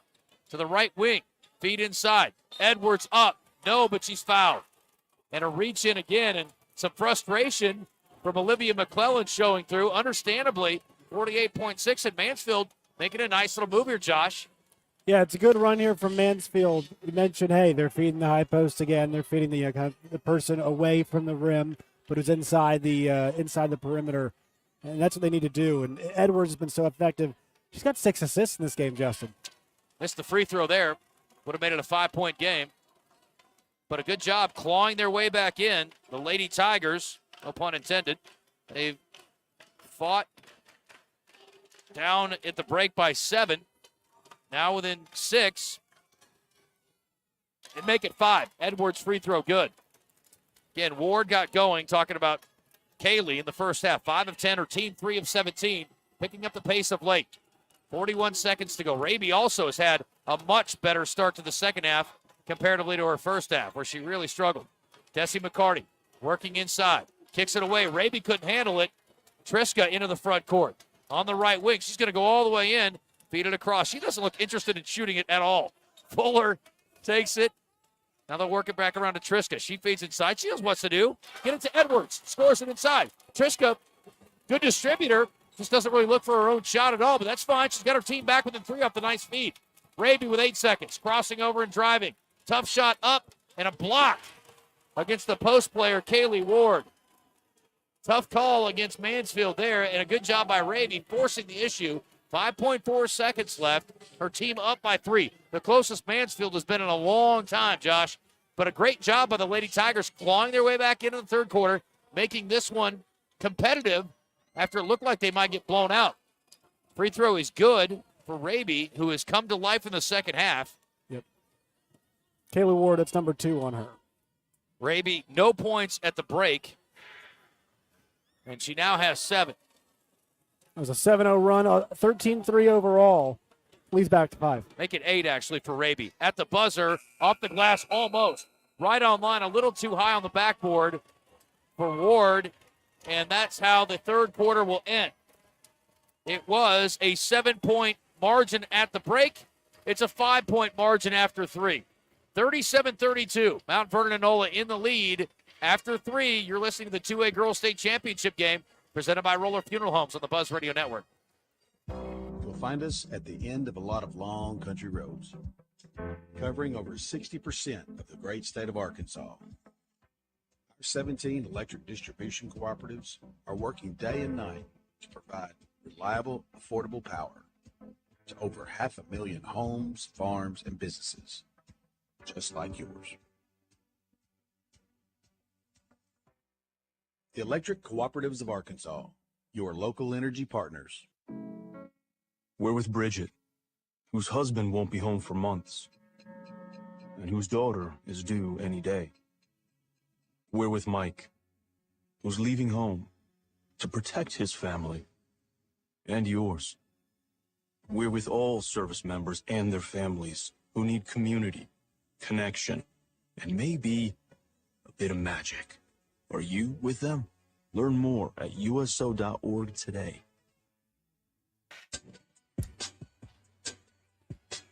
Back here at Bank OZK Arena, 37-32 our score. Mount Vernon-Enola leads Mansfield in the 2A Girls State Championship game through three quarters. Once again, 37-32. 12 for 27 shooting for Mount Vernon-Enola, 13 for 37 for Mansfield, 4-14 for 3 for Mansfield, 2 of 6 from the line. That'll be a big stat to look at. And then for Mount Vernon-Enola, 9 for 10 from the line, Justin, as well as 4 for 12 from 3. The free throw shooting been a big difference. Points off turnovers, Mount Vernon-Enola 15-8 edge. Despite turning it over 16 times themselves, they forced 12, but they've taken advantage. And what a game for Edwards. 7 assists, 7 points, and 4 rebounds for her. Leading scorer, Kaylee Ward, 12 for Mansfield. On the other side, a double-double already, 17 and 14 for McCarty, who also has 3 fouls. You see Trisk out there on the wing. They don't even look to her to shoot it. Three-pointer, they do look to Ward to shoot it, and she makes them pay. It's Kinsley Ward for 3. It's been a while since she's hit one, and Mansfield now within 2. Kinsley Ward with 12. Confident stroke there. Well, they needed it. That's a great way to start this fourth quarter with a championship in the balance. Raby has been excellent after the halftime break. Out on the wing, gets it away. Now cuts through. McClellan gets it to Raby in the paint.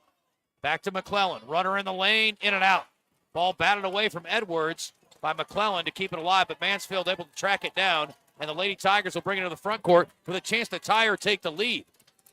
Triska on the wing, looking to feed the post, but a double team against Kaylee Ward. Instead, they get it to Kinsley Ward. Look out behind you. Raby almost stole it away. Now they hand it off inside. Shot up off the glass short. Offensive rebound, stick back, and that's the 4th on McCarty.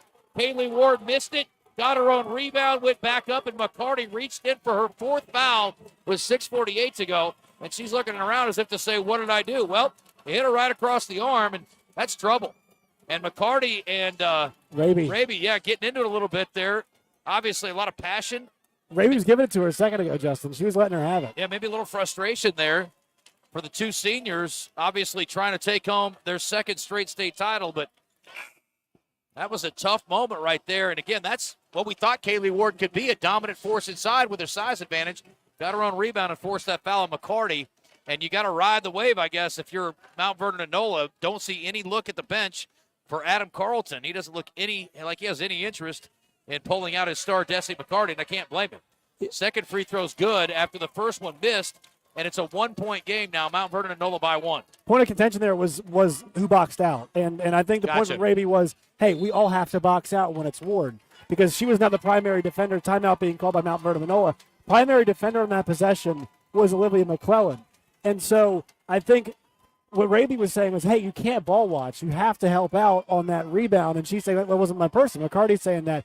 I think Raby's saying it doesn't matter. You got to get them all. We have to all box out when it's Ward because of her size. So, and that puts McCarty in peril, who she's been great. She had a double-double at halftime. Right. She had 14 and 10 at the half. So she's been tremendous all day today. Now 17 and 14 on the day, but the big number now for her is 4. She's going to be hamstrung a bit in the fourth quarter here. 6:40 to go. 1-point game.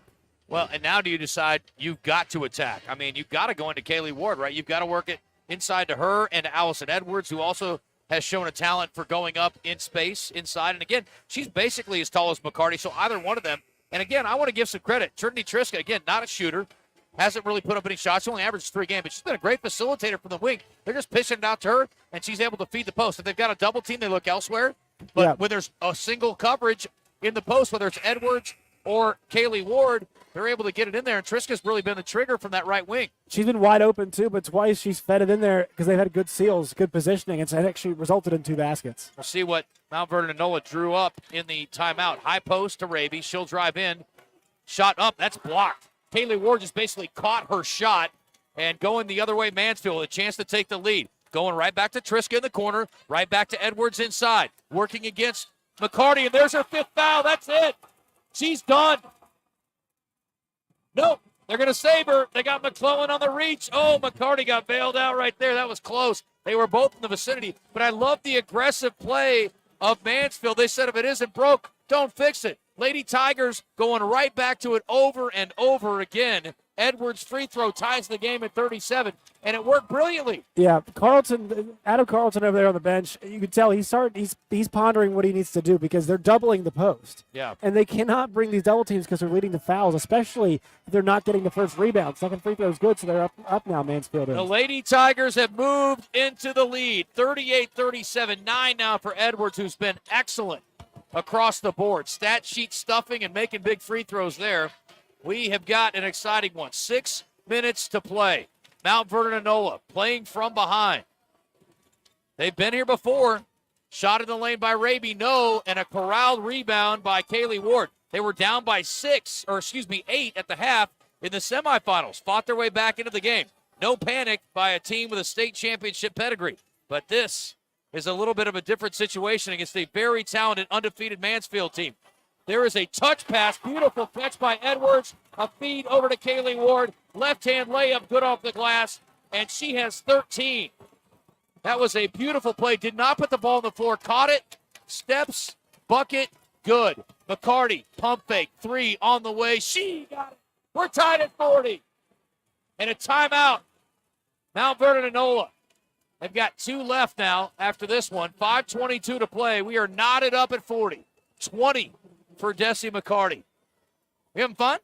That's been a great game. It's been a great game. I love it.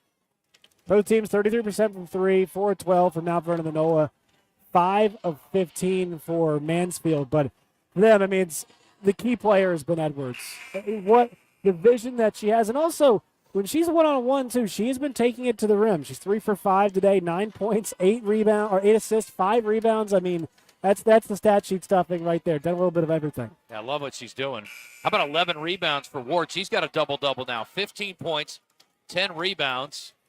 And let me check her, look at that on blocks. How about 5 blocks for her, too? Not too bad. All 3 of Kinsley's makes, by the way, of her sister Kinsley, all of them threes. Yes. She's 2 early, 1 late. 0 for 5 everywhere else. 3 not 3. Yep, Kaylee will bring it across the timeline. Sorry, Josh.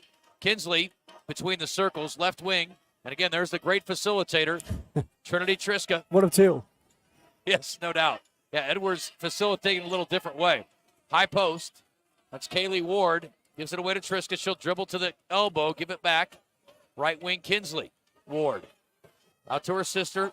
Between the circles, 4 on the shot clock. Kinsley, deep 3 on the way. Drew iron. Ball tipped away. Good rebound by Raby and a run out. There goes Gilbert all the way. Shot up and good. Big basket, Mount Vernon-Enola back in front, and a huge breakdown by Mansfield.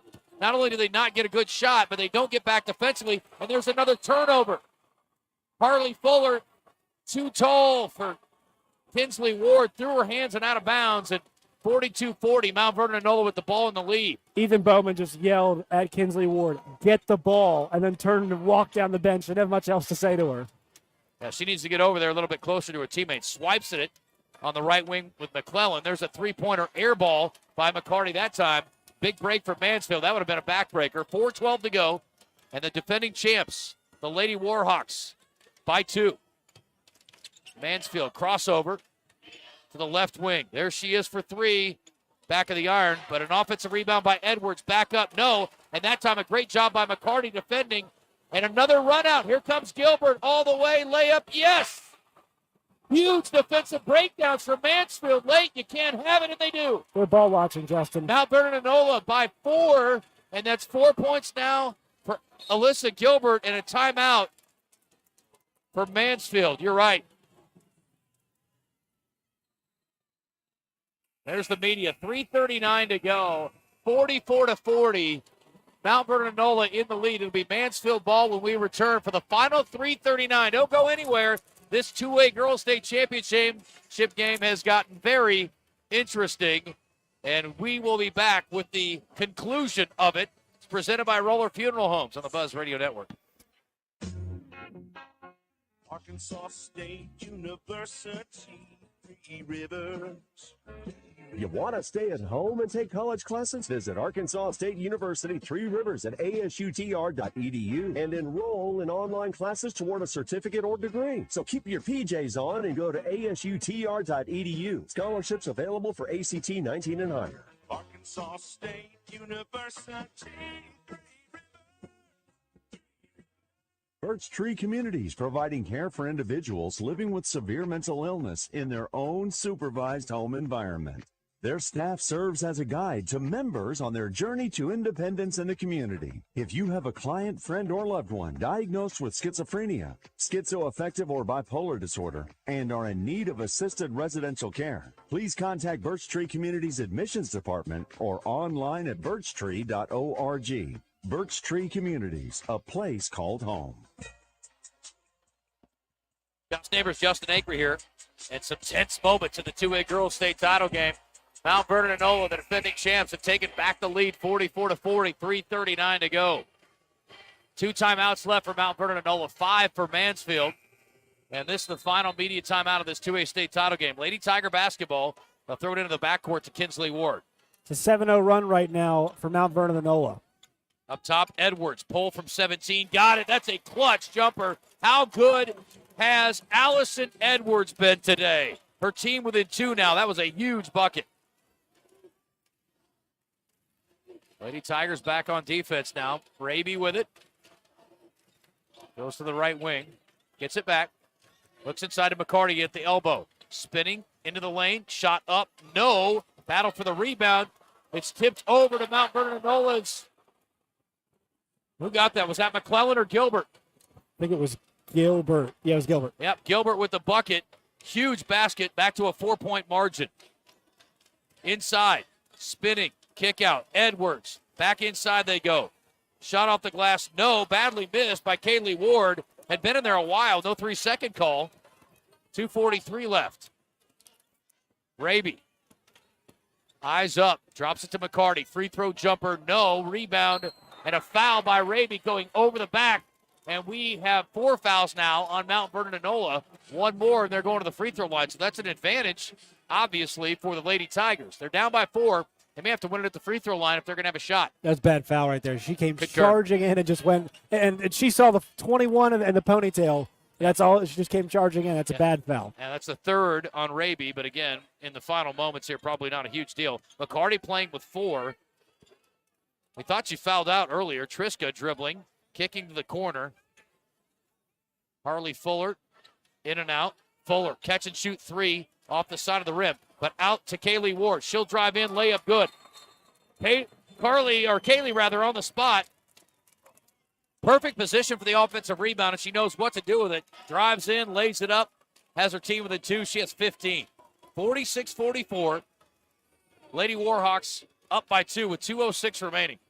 It's been a pretty big disparity on the glass. Mount Vernon-Enola is plus 10 in the rebounding category, including 15 offensive rebounds, Justin. So that's an area where you thought that because of Kaylee Ward, Mansfield would have the advantage. Not the case, but they've got to keep moving the basketball around. I think the one thing I want to keep seeing is when Trish catches it, she needs to engage the defense, right? Because if they're just going to leave her open on the perimeter, either you got to shoot or you got to engage the defense so somebody is having to account for you.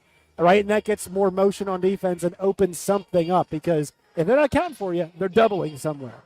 And they need easy baskets, and when they move that basketball, engage the defense, that's what they're able to get. Speaking of doubling, how about 20 points, 16 rebounds for McCarty? How phenomenal has she been?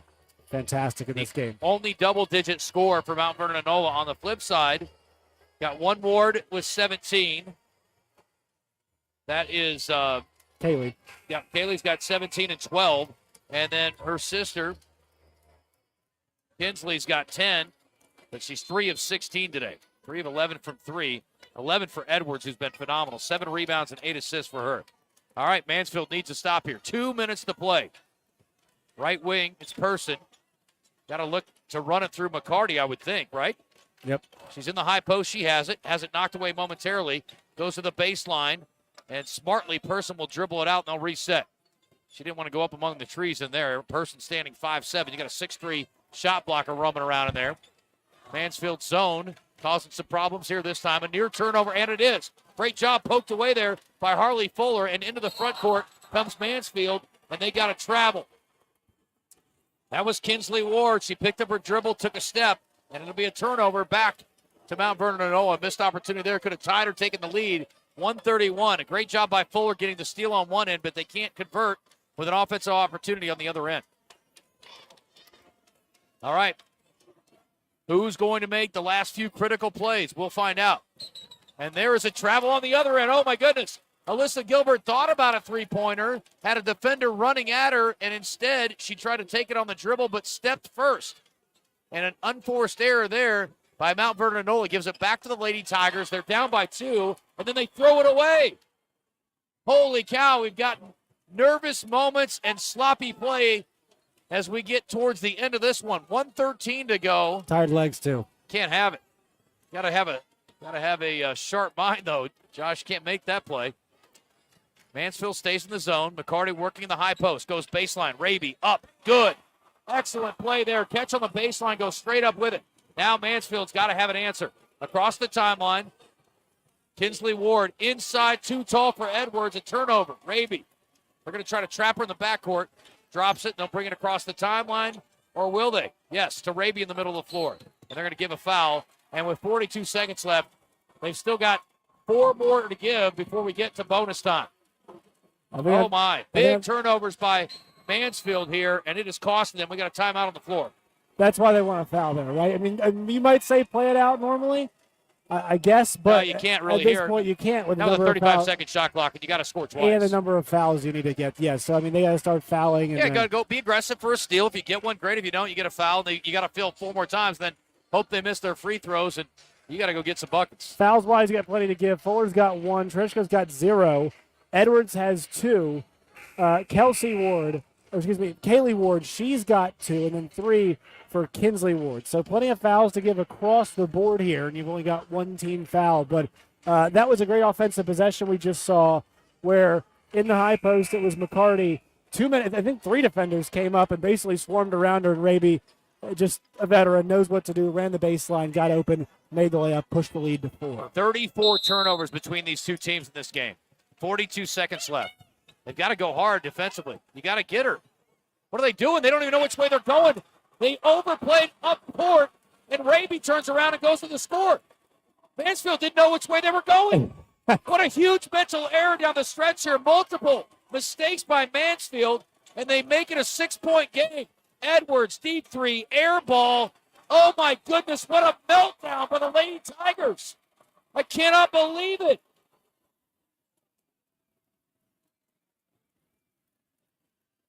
Everybody's looking to the other end of the floor. They give the foul against McCarty. Everybody's looking at the other end of the floor. They throw it in, and they get a layup down here. Nobody was guarding the basket, and it was an easy cruise in for Raby. You've got to be kidding me. 50-44 now with 16 seconds left, and that's it. I just haven't seen that happen a whole lot. I've never seen it in a championship game with this much on the line, this late in the game, and there's another runaway and a layup, but a miss. 8 seconds left. Ball knocked away. Battle for it. Edwards has it. 5 seconds. 4 seconds. 3, 2, and that's it. Oh, my goodness. Oh, my goodness. Congratulations, Mount Vernon-Enola. They got it done. It's back-to-back for the Lady Warhawks. But, oh, my goodness, Mansfield with the huge mistakes down the stretch, the turnovers, and just going to sleep mentally there at the end, giving up the easy basket. They gave a run out at the end that didn't matter. They missed it anyway, but my goodness, an opportunity lost and a championship gain for Mount Vernon-Enola. Back-to-back. Congratulations to Adam Carlton and the Lady Warhawks. We'll take a timeout. We'll be back with a visit with the MVP. No doubt about that one. Desi McCarty and the head coach, Adam Carlton. You're listening to the 2A Girls State Championship on the Buzz Radio Network. It's all brought to you by Roller Funeral Homes. You'll find us at the end of a lot of long country roads, covering over 60% of the great state of Arkansas. Our 17 electric distribution cooperatives are working day and night to provide reliable, affordable power to over 500,000 homes, farms, and businesses, just like yours. The Electric Cooperatives of Arkansas, your local energy partners. Hey everyone, this is Heather Baker, president and publisher of AY Media Group here in Arkansas. We publish two of the biggest and most widely read magazines in the entire state, AY Magazine and Arkansas Money and Politics. At AY and Arkansas Money and Politics, we keep you up to date on all the news you need to know and the stories you want to hear. Visit us online at aymag.com and armoneyandpolitics.com to see for yourself. Now, more than ever, it is important to be mindful of where you get your news and support your local businesses. With AY Media Group, you get the best of both worlds. All right, back here at Bank OZK Arena. This one's in the books for the 2A girls. One game left. 2A boys coming up next, and should be a good one. This one was a bit of an odd end as Mount Vernon-Enola made the play. We were just talking off the air that maybe that was indeed a called play, Josh. You run all of your players to the opposite end of the floor. Everybody follows, and then you get an open player in the front court, and it was an easy run to the rim for Raby and a finish there that put the game away, basically. Nobody was playing basket side, right? The most common thing you always hear is be between your person and the basket. And nobody was near the basket at all. Nobody was between their person and the basket. And Trishka was playing on the outside. I think she thought she might have had some inside help there, but didn't. And so that's why that run out happens. It doesn't matter, though. I mean, there was a 4-point lead at that point, and the big story was Mount Vernon-Enola had forced 3 consecutive turnovers, and they were scoring on the other end, too, to push the lead to 4. What a comeback in the second half for Raby. And Marley Raby will be our MVP. And, again, could have made an argument for her or McCarty, but Raby had the great semifinal game. Comes back with 12 big points in the second half, 5 rebounds, 5 assists, and that basket that put it away for the Lady Warhawks. And all celebration and a back-to-back. We'll visit with her and head coach Adam Carlton in moments. But, my goodness, what a game. Raby, 12 points in that second half. She was really strong. 4 of 9 with the floor. She had 2 rebounds. She had 2 assists as well. She hit a 3. I mean, it was McCarty in the first. It was Raby in the second. Your 2 stars carrying you to another state championship. Mansfield only played 5 players in this game. Did not sub one time. 36% for the game for Mount Vernon-Enola. They turn it over 18 times, and they win. Not going to happen very often, but they get it done. 11 assists on their 18 made baskets. Only 2 players in double figures, but their defense so good. 35% for Mansfield. Nothing easy. They did have 3 in double figures, and they're going to go celebrate with their classmates. There goes Raby into the crowd. Big hugs, lots of fun, and haven't seen this one where the team goes up and over. And we'll get Coach in a moment. Not sure we're getting the MVP. No, we're going to get her at some point, I think, but we'll see. She's buried in the student section right now. I mean, they are. We've got her MVP trophy. She's got to come over here. So Bobby Swafford's going to go and do his best to wade through the children and find us an MVP. Yeah, well, but the second half. Celebrating a moment like this is a lot more important than talking to us, but I just don't want her to go to the locker room before we get a chance to grab her. And look, I'm all for it, man. I'm all for it. Yeah, go in there, jump in the crowd. I mean, she was so pumped. And now Mr. Swafford is able to find her. Yeah, we'll get her on here in just a second. Yeah, big performance for her. Again, all her points in the second half, 12 after a rough start. And we're going to get her on here in a moment. Out of breath probably from celebrating over there. That's okay. Celebrating is more important than hanging out with us. It is, 100%. Yeah, congratulations. Thank you. What a great comeback personally for you in the second half. You had a rough first half, had some good looks, couldn't get anything to go down. What changed for you in the second half? Just being patient? No, actually. I just think my biggest thing is I bring a lot of energy to the team. And I realized I wasn't bringing that. And so whatever wasn't working for me, I tried to do what was different and what was best for my team. Just my overall goal is to win. Tell me about that last play where you basically tricked them into going to the opposite end of the floor and you get an easy layup down here to put the game away. Well, they actually tricked me too. I was like, wait, am I going the right way also? And I was like, let's go. So it wasn't a call play? No. That's wild. Yeah, I know. I was like, what? But yeah. So sweet, back-to-back it's got to be. How's it feel to finish your career like this? It's the best feeling. I wouldn't have it any other way. So what's next for you? I'm going to play ball at Henderson State. Okay. Yes. Tell me about your fellow senior. She was obviously great. Desi? Yes, absolutely fantastic. Oh, my gosh. I literally cannot say enough about Desi. I don't want to say she's the best thing that's ever happened to us, but she is. And she's a true team player, and she just wants to win. You guys had a little moment down there kind of barking at each other after you'd given up a rebound. That's just passion in a championship game, right? It is. And we're friends, and we just want to win. So. Absolutely. Well, it worked. Yes. Listen, congratulations. Go celebrate, catch your breath, and I know these guys are going to talk to you too, but congratulations. Awesome Thank game. you. Yeah, well done. All right, that is our MVP. And again, I mean, really, I could have made an argument easily for co-MVPs, but Marley was so good in the semifinal game. We went through her numbers earlier about what she did to help her team as they were down by 8 at the halftime break and fought their way back, came back in this game as well. They were trailing as well and able to come back and get the win. Talk to head coach now, Adam Carlton. And Coach, I was just asking Marley, I thought it might have been a called play. I'm sure they asked you about it over on TV too, but I mean, completely fooled Mansfield on that layup that separated you guys and put the game away. Yeah, it wasn't necessarily a called play. I wanted to get her the ball out in space so they'd have to chase her around a little bit, but, man, it worked. Yeah, she said, I wasn't sure I was going the right way either. Yes, I mean, we went the wrong way. We didn't even talk about that. We went the wrong way, and I was scared that we might throw it the wrong way. Well, you were in total control, and then you come back and you find a way to get in front. They challenge you again, but you made all the championship plays down the stretch. How much do you think the semifinal game prepared you for what you saw today? Oh, big time. You know, that semifinal game was a great game. You know, two good teams going back and forth. Riverside did a great job. And, you know, we've been through this. We played, you know, you look at Mammoth Springs, we played them early in the year. We played Riverside.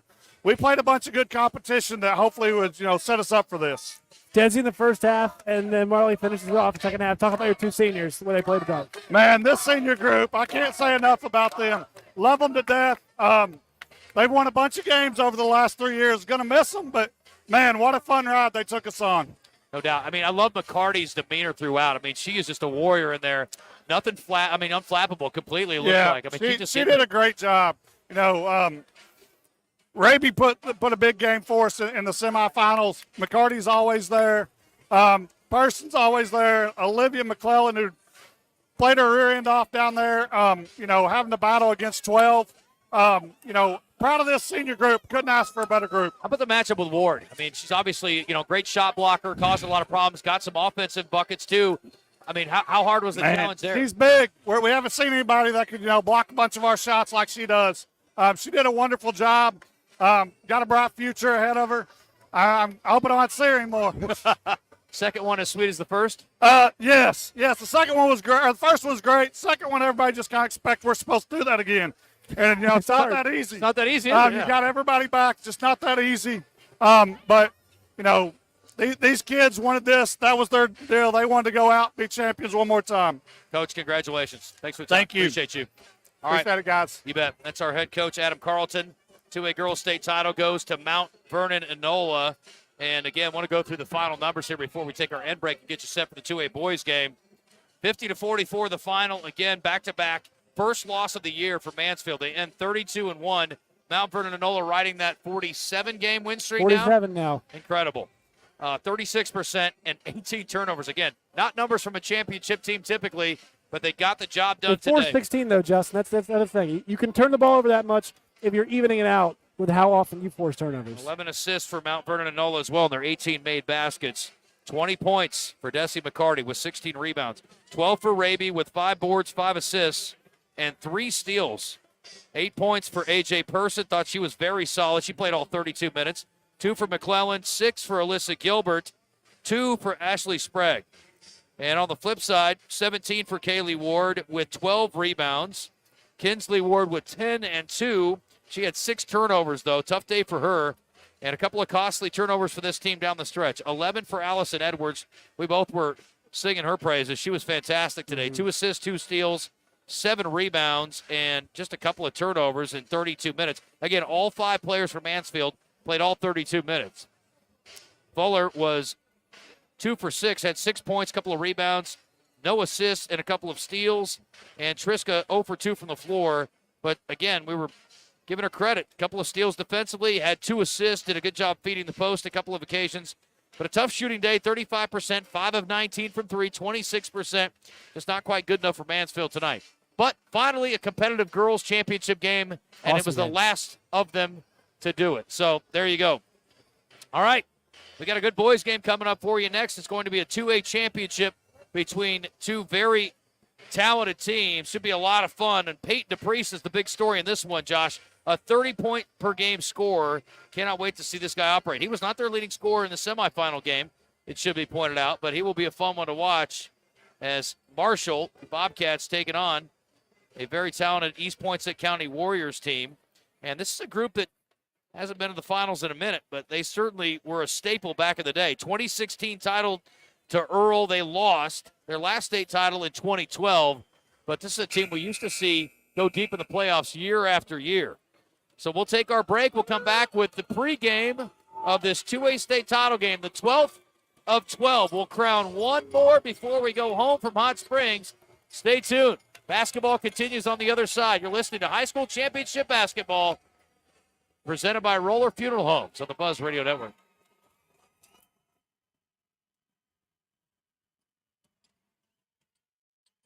Home environment.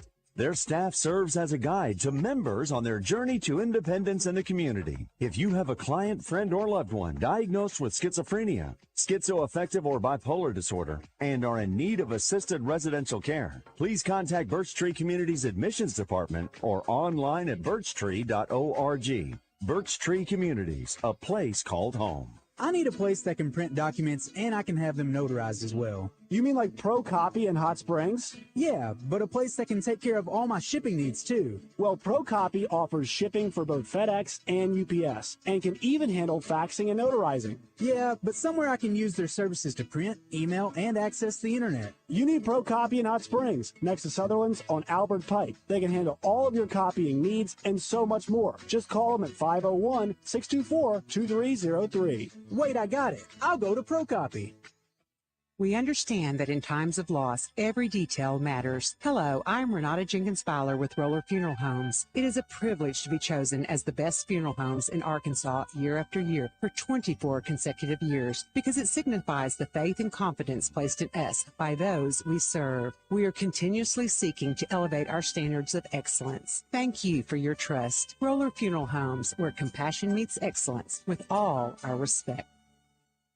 It's Justin Ankery with Laura Beth from Kaufman by Design West, getting you ready for spring. And Laura Beth, let's start with some of the outside options that Kaufman by Design West provides for folks who are trying to spruce up their homes this time of the year. We carry a large selection of in-stock steel products, which include leaf blowers, weed eaters, and lawnmowers. As far as sprucing up the house for spring cleaning, you have a lot of other options there as well. We have storage totes, power washers, flower bed tools, planters, fertilizers, all your lawn care needs. It's Kaufman by Design West, out west past Taylor Loop, 14900 Cantrell Road, Monday through Saturday, online at kaufmanlumber.com. Hey, college sports fans. I'm Rachel Parker Harding with Parker Cadillac, here to share some electrifying news. I'm talking about the all-new 2024 Cadillac Lyric. Here now in Arkansas. Lyric is Cadillac's first all-electric luxury crossover SUV, powered by the Ultium battery platform. The new 2024 Cadillac Lyric is sleek and sporty with an available all-wheel drive. Order yours today at parker-cadillac.com. Did you know you can have high cholesterol without any symptoms?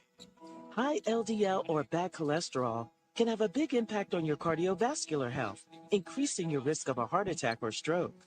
Reduce your risk by knowing your LDL cholesterol level and working with your doctor on a treatment plan.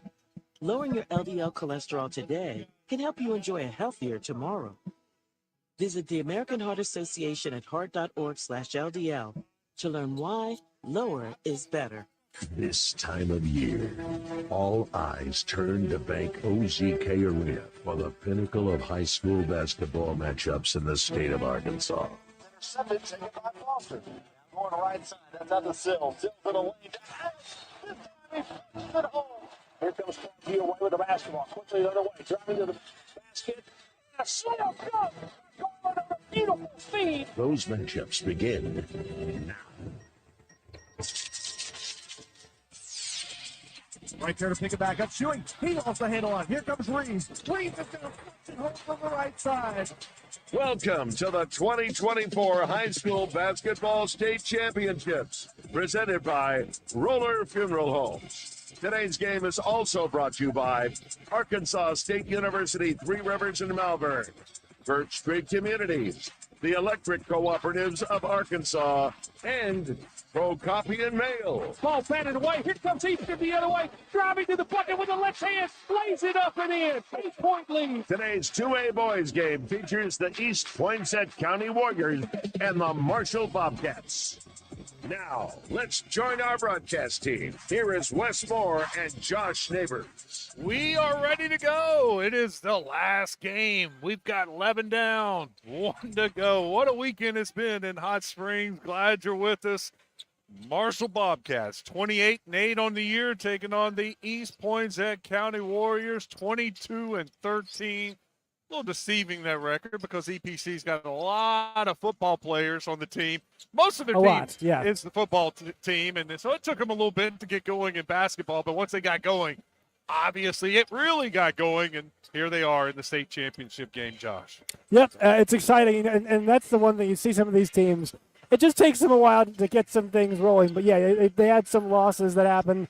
They picked up, 3 losses in the month of December, but eventually did get rolling, and right now they're on a streak of 6 straight victories, and excited for them that they beat last year's state champion Bigelow, who had a lot of members of that state championship team back this year. So even though they had that record, they're playing great ball. Well, revenge on the court, because Bigelow beat them in the state championship game last year. Yep. And Bigelow was ranked number 1 in 2A for much of the season, and they thought they would be here. So a big win for EPC.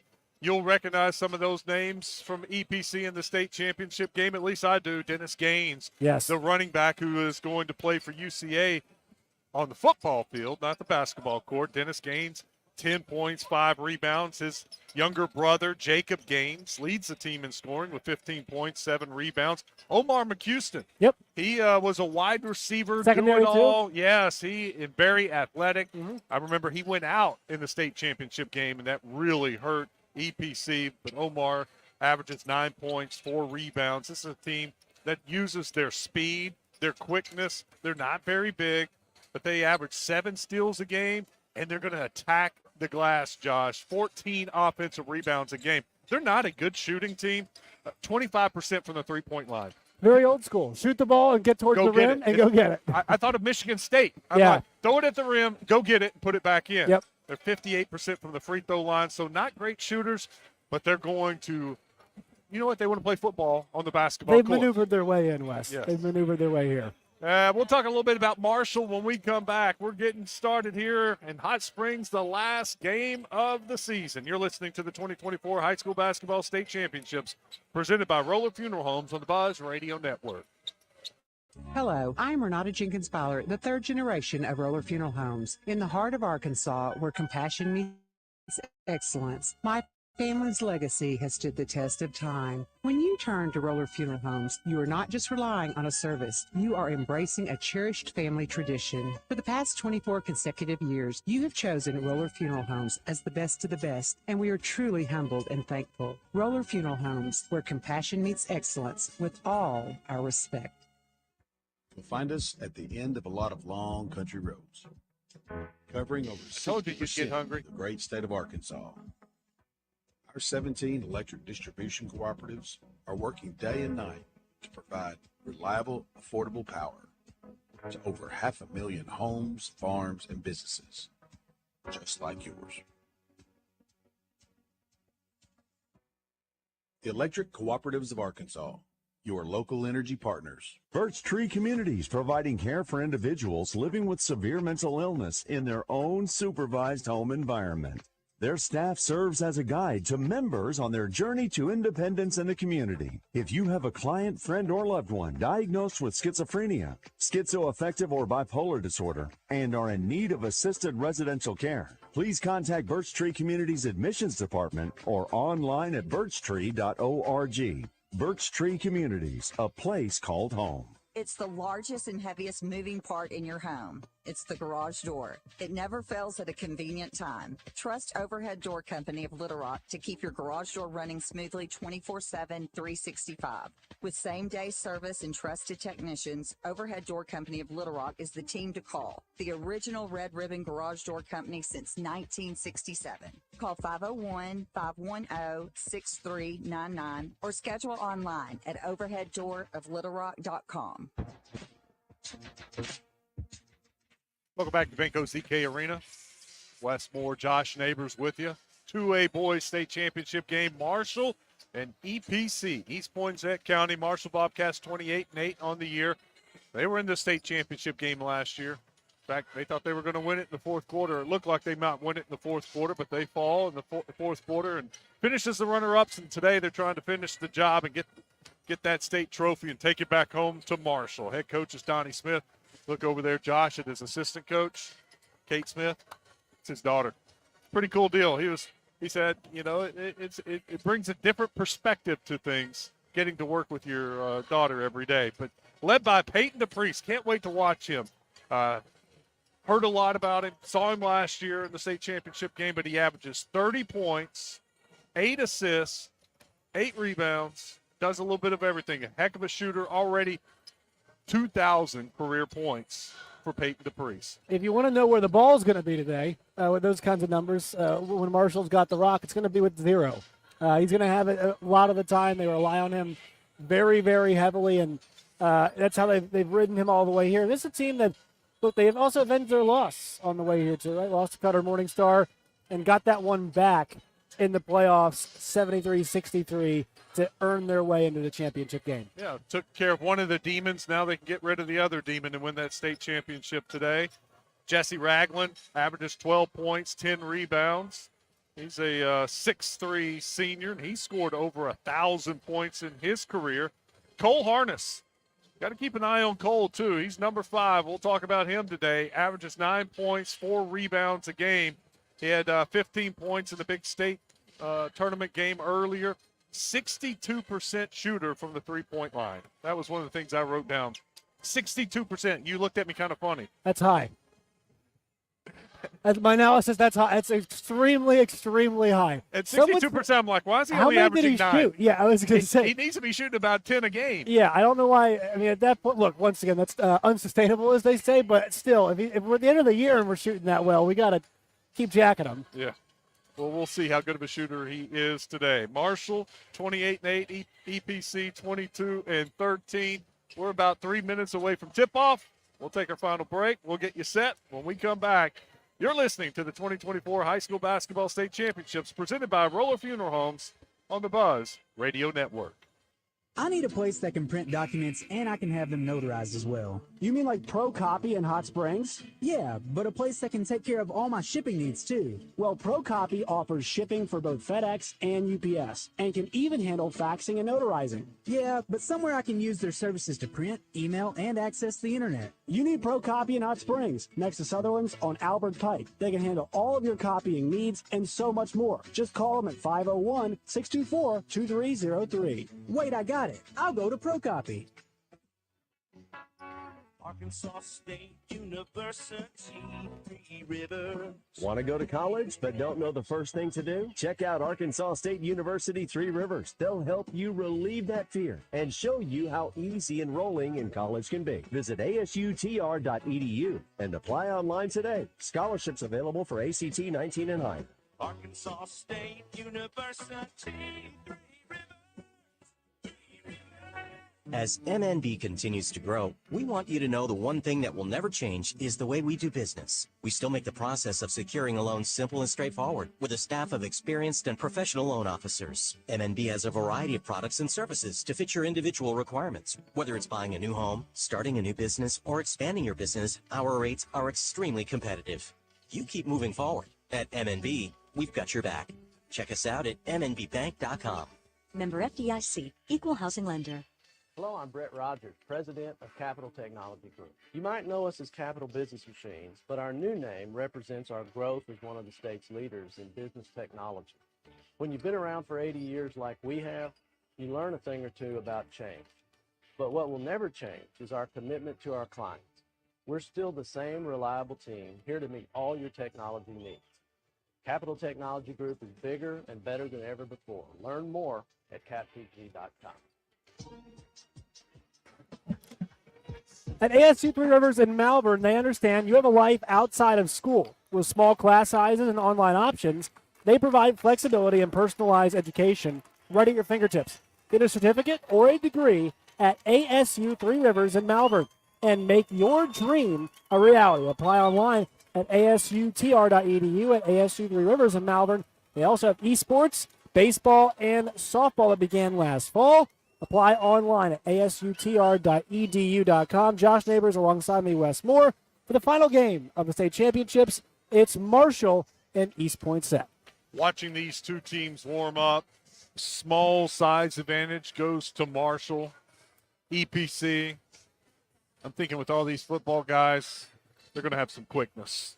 They're going to have some speed. They're going to rely on their defense.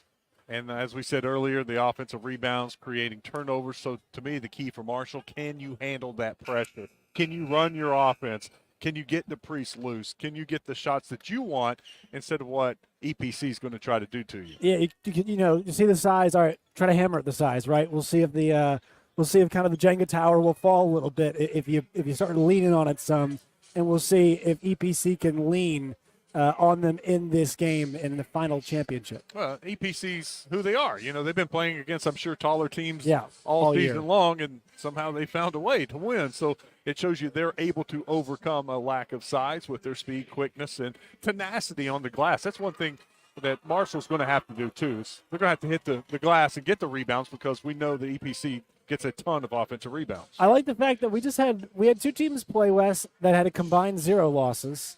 And now we've got two teams playing that have a combined 19 losses between them. I like how state championships, they give you a variety of matchups like this, right? These two teams have earned their way here, in every true sense of it. Yeah, these two teams have played the best in the state tournament to get here, where the two teams previously that were undefeated have been playing very well all season long, obviously. They are introducing the starters for this game. I'll start with the Marshall Bobcats. Peyton DePriest, senior guard. Goes about 6'2", scoring 30 points a game. If he gets his 30 tonight, I think they have a very good chance in winning. Bryce Griffin, he is also a senior, 6-foot guard, averaging about 10 points, 3 assists, 5 rebounds a game. Number 5, Cole Harness, 5'10" senior, averages 9 points, 4 rebounds. Had a big game in the state tournament earlier when he had 15 points. He was the one that said shoots around 62% from the three-point line. Number 12, Dylan Tyler, 6 points, 4 rebounds a game. He is a 5'10" junior. And then another junior in the starting lineup, Tim Martin, 6'1" forward.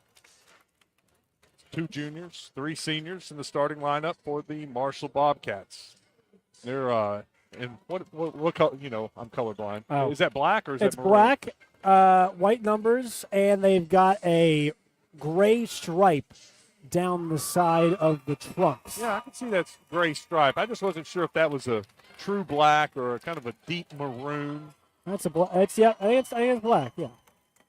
Maybe have a change in the starting lineup. I thought that was odd that Jesse Ragland wasn't in the starting lineup, number 25. They've got 35 in, but it should be 25.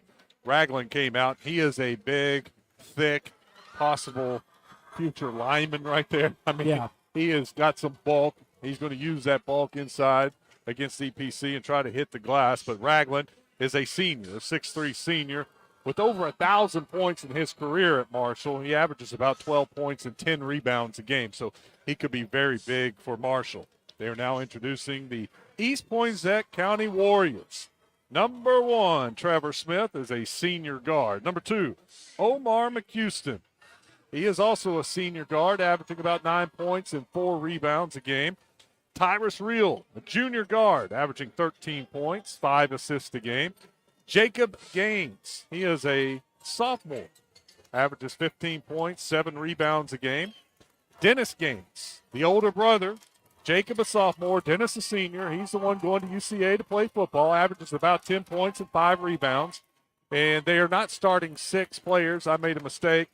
Trevor Smith is not starting. It is Landon Nichols. He is their 5th starter, a senior guard. There's your starting lineups for East Poinsett County and the Marshall Bobcats. They're wearing white uniforms, East Poinsett is. They are trimmed in red. They got, it says Warriors across the front in cursive. So it's weird. This is a weird one. The name across the front, Warriors, is in red. The number is in blue, trimmed in red. So different colors, and they've got the alternating blue and red stripe down the side. Navy blue, a dark Navy blue. Yeah. Navy blue. I like their uniforms. Those are sharp. Now, here we go. Tip is set, and the Warriors will control the tip. Tyrus Reel will get things started, brings it across half court, sets the offense up. Marshall in a 2-3 zone right now. So EPC is trying to figure out how they want to attack this zone. Work it over to the right corner to McHouston. McHouston has the ball tipped out of bounds, but it'll stay with the EPC. Yeah, so how do you want to attack the zone, right? Quick ball movement, drive at it, screen it. You can still do all the standard things that you do, but quick ball movement's the big key. McHouston with it over to the right wing to Reel. Work it back to the left wing. Gaines will take the first shot of the game. A three's no good. Offensive rebound, no good. Fight for the ball, and it is brought in by Jesse Ragland, and a foul is called on EPC for the reach-in. So Ragland, the big guy down low, gets his first rebound of the game. Wes, on that three, all 5 EPC players ended up in the paint fighting for the rebound. Ragland gets it in. Quick fast break for the Bobcats to the goal. It is good. That's Dylan Tyler quickly down the court. DePriest with the assist there. He's pushing the pace early. Reel gives it up to McHouston. McHouston gets him set, top of the key. Over to Gaines. Back to McHouston. Gaines thought about another three. McHouston now to the right side. They'll try to attack over there. Now in the middle. They finally get the ball in the middle, almost lose it, throw it back out. Little baseline jumper from 17 feet. No good. Rebound brought in by the Bobcats, but stolen away. Up with it is McHouston. It is good. No, it's Dennis Gaines. Gaines got the steal, puts it in, count the basket and the foul. He goes to the free throw line. I think he kicked the ball to get it back. It looked like he kicked it to get it back. He was able to tip it there, and once he got it back, he finished. That was a good job applying a little one-man press right there. Ends up getting the foul call. By the way, the officials tonight, Glenn McDay, Lance Smith, and Ray Rogers. Free throw hits the front of the rim, the backboard, and bounces in. EPC takes the lead, 3-2, 6:50 to go in the first quarter, just getting started. Little pressure from EPC. Get it to Ragland. Ragland's going to drive it in, attack, dishes it off, in the paint, off the backboard, no good. That was Bryce Griffin with it, but they get the ball back. A little travel here. Peyton DePriest got moving a little too fast. Faked the three, then went to his left, tried to drive, moved his feet, shuffled them, got the travel call. A little too excited there. Early in the game, settle down, get the nerves out of the system. 3-2 EPC. Warriors with the ball. McHouston to the right side to Reel. Back to Gaines. Over to the right side. Got an open look for three. No good. Ball hits the ground. Bobcats come away with it. Fast break attempt to the basket. Left-handed layup rolls in for Cole Harness. Senior converts, gives Marshall the lead back. 4-3 Marshall. Houston inside, top of the free throw, drive to the left side, pass it to nobody there. Bobcats come away with it. Thought he had a cutter, but nobody was there, just threw it straight away. DePriest with it across half court. Gives it up to Harness. Works it to Griffin, inside to Ragland. Ragland dumps it off to DePriest. Little 5-footer, no good, off the front of the rim. Here comes McHouston with it. Gaines to the left side. Now back out. Three-pointer tip by Gaines. Good. Dennis Gaines. The future UCA Bear knocks it down. Bobcats on the run. Drive. Left-handed layup. No good. Bobcats with the ball. Trevor Smith with it. Back out. They'll work it around the corner. Three-point attempt is good. That's Cole Harness again. Harness gives the lead back to Marshall. It's 7-6. I love the ball movement from both these teams right now. They're sharing it. They're getting open looks, and they're knocking down back-to-back threes. Greg with it. Looks at the three, fakes it, drives in. Stopped at the baseline, kicks it back out. Brown. They've already made some substitutions. I didn't even notice it. Gaines with it. Gaines to the brother. And it's Dennis Gaines, back-to-back threes. Well, I'll tell you what, Wes, we haven't noticed the substitutions because last game we had zero, very few of them. DePriest with it. DePriest drives in right down the middle of the lane, puts it up, and he's fouled. DePriest strong to the basket. He was fouled by Jacob Gaines. I keep saying Gaines, so I'm going to have to start calling them by their first name. I forget that there's brothers out there. I don't want to confuse anybody, but Dennis Gaines and Jacob Gaines. The foul was on Jacob. First foul for him. 2 team fouls for East Poinsett County.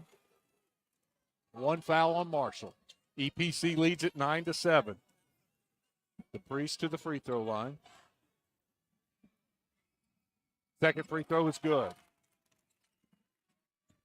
EPC inbounds the ball. Sorry, yeah. Gets the ball across half court, loses it for a second. Double team, throws it, almost threw it away. I thought Ragland got a hand on it. He did, so the ball stays with the EPC.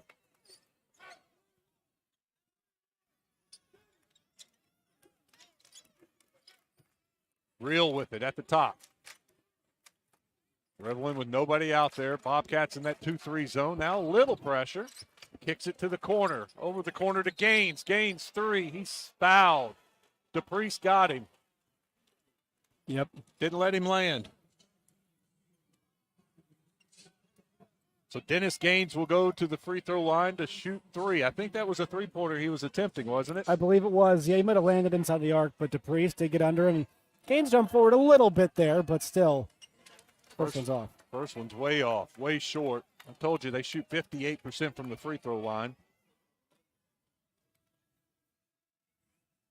They're 2 of 4 already, 50%. Second one's good, so he will get a third. Free throw shooting is such a big factor in these games. You think about modern basketball, three-point shooting, it's important, yes. But so many of these games, Wes, in this high-pressure situation, it comes down to free throws. Second foul's no good. That was an obvious push in the back. Jacob Gaines just shoved Bryce Griffin in the back to get that free throw. That's going to be his second foul, I believe. Yeah, it is. So he heads to the bench. They bring in Landon Nichols. Nichols gets in the game for the first time. Well, 2-1-2 full court press. Marshall beats it, but then loses it. Just a sloppy handle with the ball. Here comes EPC the other way. Dish to the left side, partially blocked. Ball on the floor. Marshall comes out with it. That's Harness with it. Harness slows things down, gets it to Griffin. DePriest was wanting to run with it, but they couldn't get it to him. They do now. EPC playing a little 2-3 zone. DePriest drives in, kicks it to Ragland. Top of the key. Ragland puts a shoulder down, goes hard in the basket. Left-handed shot, no good. Brought down by Gaines. Dennis Gaines with the rebound. Here comes EPC the other way. Real with it. Real. Bad pass. He gets it right back. And then this is off, and it's in. That's Landon Nichols just into the game. Good job. They're real. Got it back. Let it go. Fortunate there. EPC with the 12-8 lead. Marshall down 4. Here's DePriest. Stops from 14 foot. Goes to the ground. No foul called. Basket's no good. EPC running. That's Real with it. Real loses it. Ball's on the ground. Marshall comes up with it. Marshall coming back the other way. That's Tyler with it. Tyler gives it up. Griffin. Shot no good. Rebound to Marshall. Tyler got the rebound. DePriest thought about the 3. DePriest drives in. Floater. Good. 12-10. Strong take. Very strong. EPC lead cut to 2. 12-10. They walk it up this time. McHouston. 2:20 to go in the first quarter. Marshall settles into their zone. And they're packing that zone in. Not really pressuring them outside. 3-point attempt.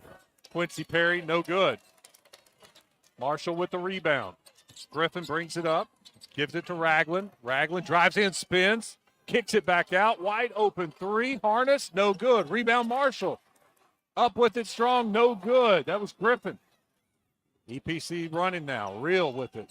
Real kicks it to the corner. Now back out, and Dennis Gaines will pull it out. Now they throw it over to McHouston. He drives to the basket. Basket's good. And the foul, what do they call? Block there. Count the basket. McHouston will go to the free throw line. EPC Their lead goes to 14-10. That's the first foul since the 4-minute mark. There's only 1:41 to go in the first quarter. We'll take our media timeout. You're listening to the 2024 High School Basketball State Championships presented by Roller Funeral Homes on the Buzz Radio Network. Birch Tree Communities, providing care for individuals living with severe mental illness in their own supervised home environment. Their staff serves as a guide to members on their journey to independence in the community. If you have a client, friend, or loved one diagnosed with schizophrenia, schizoaffective, or bipolar disorder, and are in need of assisted residential care, please contact Birch Tree Communities Admissions Department or online at birchtree.org. Birch Tree Communities, a place called home. Did you know you can have high cholesterol without any symptoms?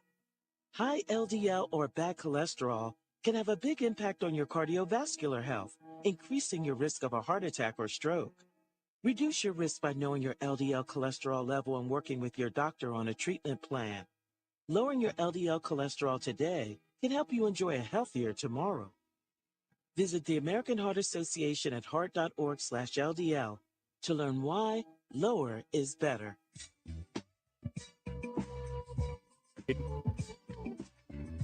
Pro Copy in Hot Springs next to Sutherland's on Albert Pike. Copy, print, ship, fax, and notarize at Pro Copy and Mail. Josh Neighbors and Wes Moore. Right now it's EPC 14, Marshall 10 in the 2A Boys State Championship game. Yeah, EPC coming out and getting some fast break opportunities. They're shooting the ball 5 of 10 from the floor, 2 of 5 from the three-point line, 2 of 4 from the free throw line. They're back at the free throw, trying to convert the and one. McHouston's shot is up, and it's good. So EPC leads 15-10. 1:41 to go here in the first quarter. DePriest has it at half court, gives it up to Harness. Harness into the corner to Tyler. Now they'll pull it back out. DePriest with it near midcourt. Dribbles over to the right side. Between his legs, goes back to the left side. Tyler with it. Tyler gives it up to Harness. Harness looking for some help, looking for a teammate, finds it on the baseline. Tyler has it. They'll get it back out to Griffin. 7 on the shot clock. DePriest gets it. Now he's going to go to work. Dribbles in, kicks it out. Open three, doesn't take it. 15-footer, no good. Skying for the rebound was McHouston. McHouston loses it. Ragland gets it, throws it into a teammate. He loses it. Ragland gets it back. Little short shot's good.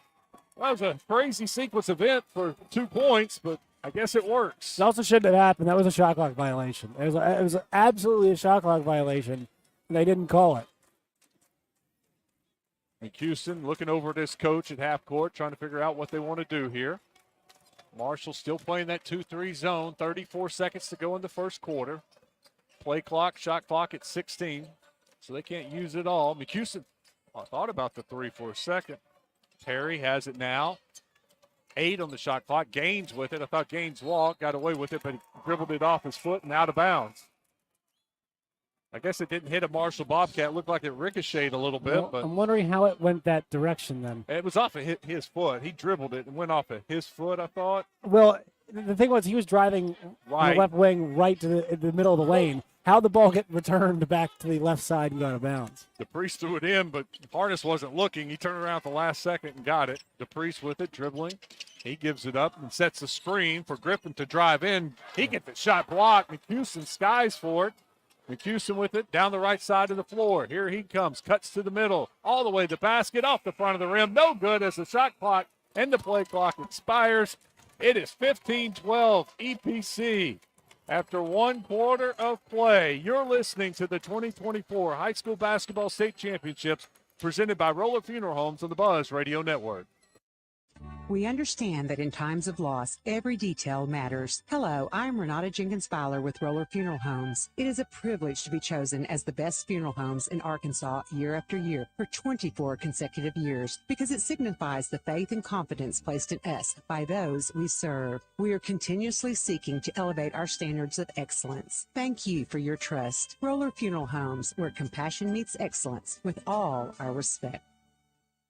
Hey everyone, this is Heather Baker, president and publisher of AY Media Group here in Arkansas. We publish two of the biggest and most widely read magazines in the entire state, AY Magazine and Arkansas Money and Politics. At AY and Arkansas Money and Politics, we keep you up to date on all the news you need to know and the stories you want to hear. Visit us online at aymag.com and armoneyandpolitics.com to see for yourself. Now, more than ever, it is important to be mindful of where you get your news and support your local businesses. With AY Media Group, you get the best of both worlds. The fine art of armchair quarterbacking.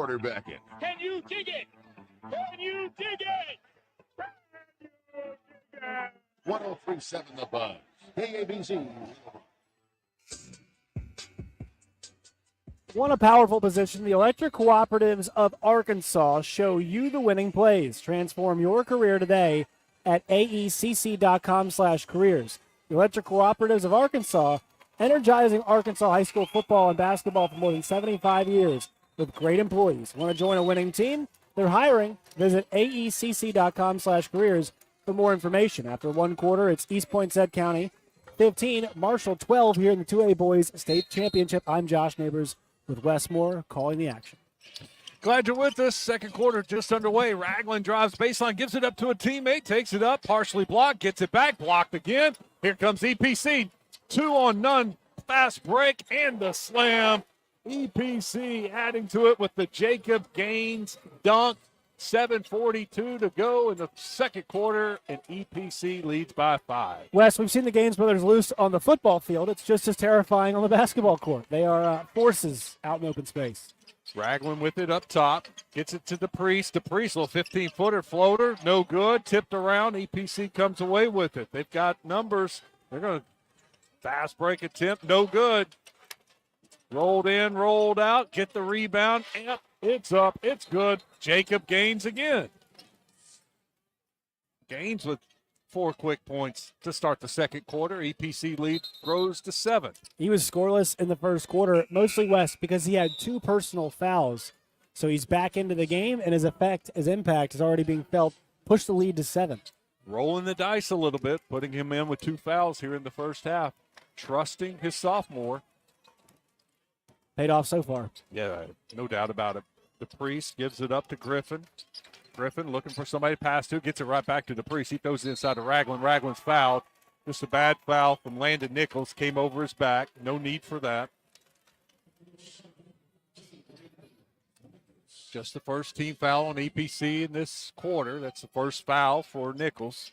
EPC's Marshall's DePriest throwing it in. Finds a cutter at the basket for the layup. What a great inbounds play. Bryce Griffin, give him 2. It's been an uphill climb for them offensively so far in this game. But they get looks like that. Guys moving towards the rim in concert with DePriest, they'll be in okay shape. 19-14 East Poinsett County. Tyrus Real with it. Goes to attack. Kicks it over to the right side. Gaines with it, but he walked. Jacob Gaines took off in a sprint before he dribbled it, and took probably his feet are so quick he probably took 4 steps before the ball hit the ground. You got dinged too inside after the last possession, so shaking some cobwebs off, moving a bit too fast. Good reminder here to slow down. Marshall trails by 5 with the ball. DePriest driving right side. DePriest kicks it to the corner. Wide open shot from the corner is good from Cole Harness. Harness felt like there was a little contact, went to the floor, no foul called. 2-point game. Marshall with 5 straight points, 19-17. EPC with the lead and the ball. Real with it. Real to Gaines. Jacob Gaines. Corner to his brother, Dennis Gaines. 3's no good. Big rebound by DePriest. He kicks it out quickly to Tyler. Tyler to the basket and good. Marshall ties it up. It's a 7-0 run.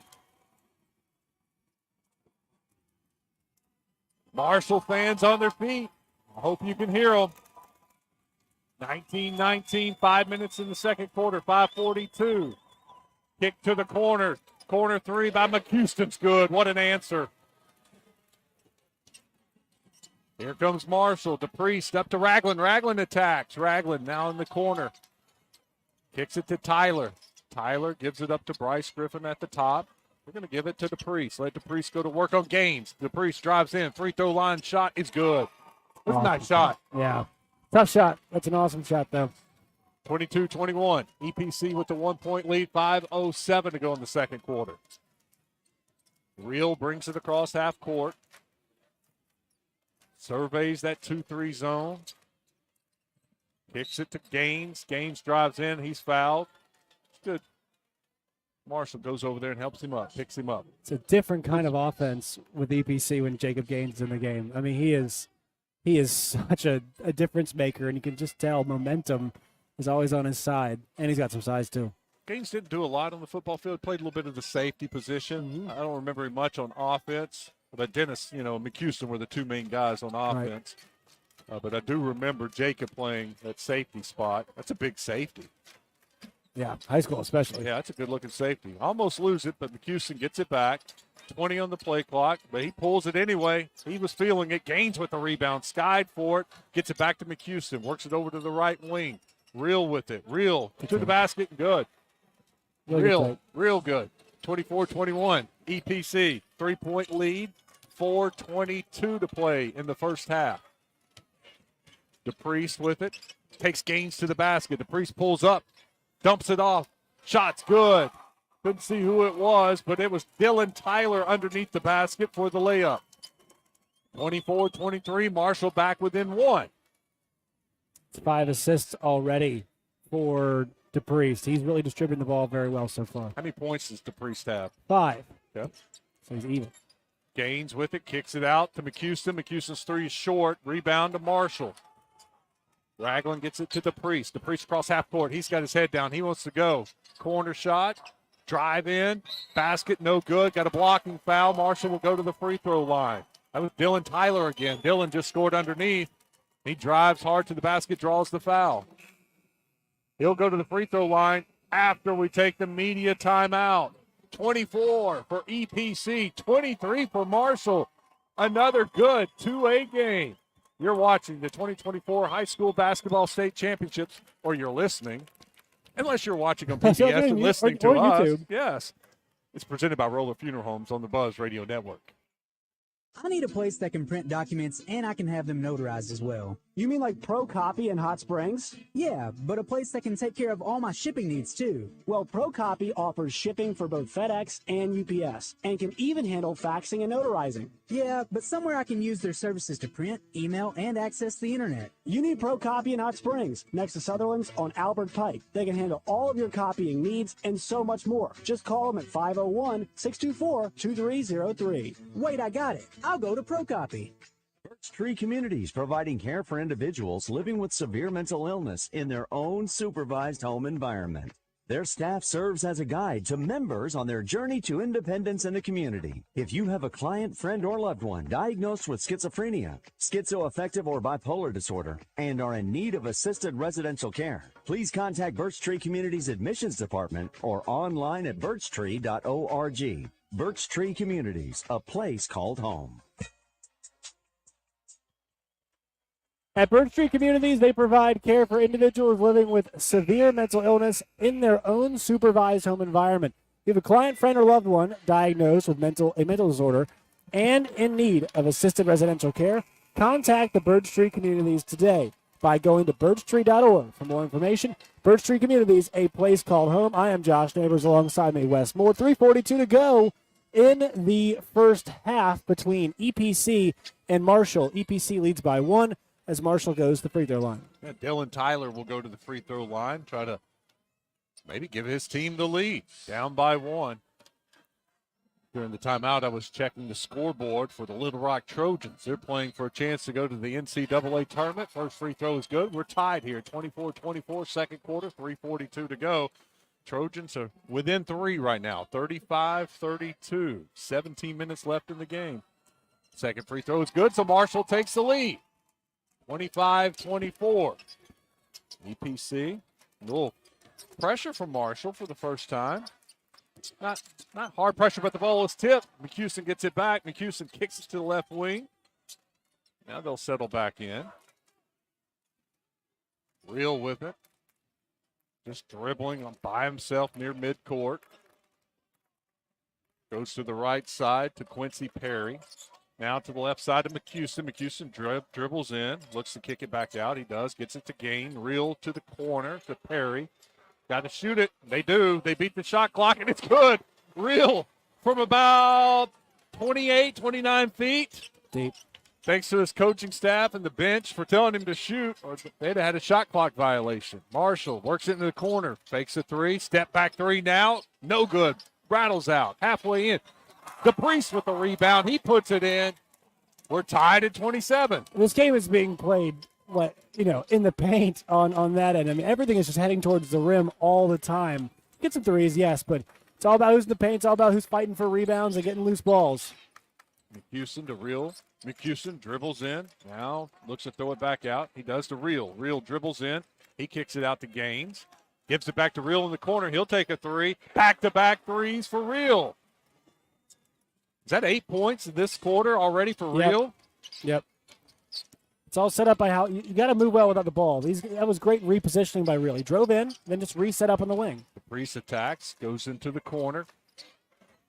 Ball's thrown away. EPC comes away with it. Jacob Gaines dribbling from the length of the court to the other end of the court, goes baseline, kicks it out. Open three from McHuston. Rattles out. DePriest with the big rebound. Here comes DePriest. DePriest leading the way, gives it up. Travel. Caught the ball and didn't know what he wanted to do with it. Little hesitation cost him. The hesitation with the ball and the body, but the feet kept moving. Turnover. Not many turnovers, it doesn't feel like, in this game. EPC has yet to turn the ball over. 5 turnovers the way of the Marshall Bobcats. No turnovers for EPC. We got 1:35 to go in the first half. That's a great stat. Way to be on top of that. Thank you, Wes. 30-27, EPC with the lead. They have the ball. McHuston with it, left wing, dribbles to the top of the key, behind the back pass is stolen. DePriest with it. The first turnover of the game, up with it to DePriest, the slam dunk, alley-oop. That gets Marshall's fans on their feet. 1 point game foul called in the backcourt. Little bump foul. Real kind of hesitated. Marshall just ran into him. EPC with the 1 point lead in the ball, but the Marshall fans are excited after the alley-oop to DePriest. Climb the ladder. That was definition of climbing the ladder, man. I mean, he's just soaring through the air there. Great job. By the way, Wes, that's the second foul there on Harness. McHuston with it on the left side, back to Real. Real dribbles in, head fake. Now he gives it to Gaines. Top the key, wide open three off the front of the rim, no good. Battle for the rebound. The other Gaines gets it. Jump ball. Dennis took the shot. Jacob got the rebound. Marshall reaches in, ties him up. EPC will keep the ball. He got yanked down. I mean, maybe it was a jump and then he got yanked down, but he got ripped to the floor there by a Marshall player. Jacob Gaines drives in, into the zone, jumps, shot, a little wild, no good. Foul's called. Looked like a bad shot, but got bailed out with the foul call. So it's a good shot. They're going to hit Ragland with that foul. That's his second. So Harness has 2 and Ragland has 2. 16 foul of the half. Jacob Gaines at the free throw line. First free throw is good. That gives them a 2 point lead. It's 31-29, 45 seconds to go in this first half. He's got the ball, dribbling it, taking his time. 3 dribbles, puts it up, rattles out. Good looking shot. Just got a little bit of the rim and rattled out. 2 point lead for EPC. Marshall has the ball. They cannot take the last shot. DePriest gives it up. Harness has it. Harness goes left. Comes back right. Left wing, work it inside to Ragland. Ragland, nice little touch, but it rolls off the front of the rim. No good. Here comes EPC. They can take the last shot if they want to. Now they see the clock. Coach told them to pull it out. They will pull it out. 14 seconds to go. Real with the ball. They lead by 2. Real dribbles in. Real looking for some help. Cross court to Gaines. Down in the corner. Shot is good. Up for Perry. No good. Gaines skies for it. Throws it off of Marshall. Let's see what the call is. Marshall's upset. I'm not sure what the call is. I think they said that Gaines is out of bounds. They said Gaines is out of bounds. I think that's the 7/10 of a second left. And they might fix the clock here, too. Yeah, they put 2.1 back on the clock. So they said Gaines out of bounds, 2.1. So Marshall has to go the length of the floor. Gaines was trying to save it from going out of bounds, but when he jumped, he was out of bounds. So when he touched it, that was out of bounds. DePriest going long. Throws it deep. Jump ball. and McHouston just tips it out of bounds. 9/10 of a second is left. I think that His probably, DB instincts took over, Wes. Yeah, He's trying to break up the pass and not think, hey, we need an interception here so we can get the clock down to 0. Marshall with it, they'll have to get it up quickly. Shot up at the buzzer. No good off the front of the rim. It was a good look for Marshall. EPC goes to the locker room with a 2-point lead, 31-29 over Marshall. 2A boys championship game is a good one. You're listening to the 2024 High School Basketball State Championships presented by Roller Funeral Homes on the Buzz Radio Network. Hello, I'm Renata Jenkins Fowler, the third generation of Roller Funeral Homes. In the heart of Arkansas, where compassion meets excellence, my family's legacy has stood the test of time. When you turn to Roller Funeral Homes, you are not just relying on a service, you are embracing a cherished family tradition. For the past 24 consecutive years, you have chosen Roller Funeral Homes as the best of the best, and we are truly humbled and thankful. Roller Funeral Homes, where compassion meets excellence, with all our respect.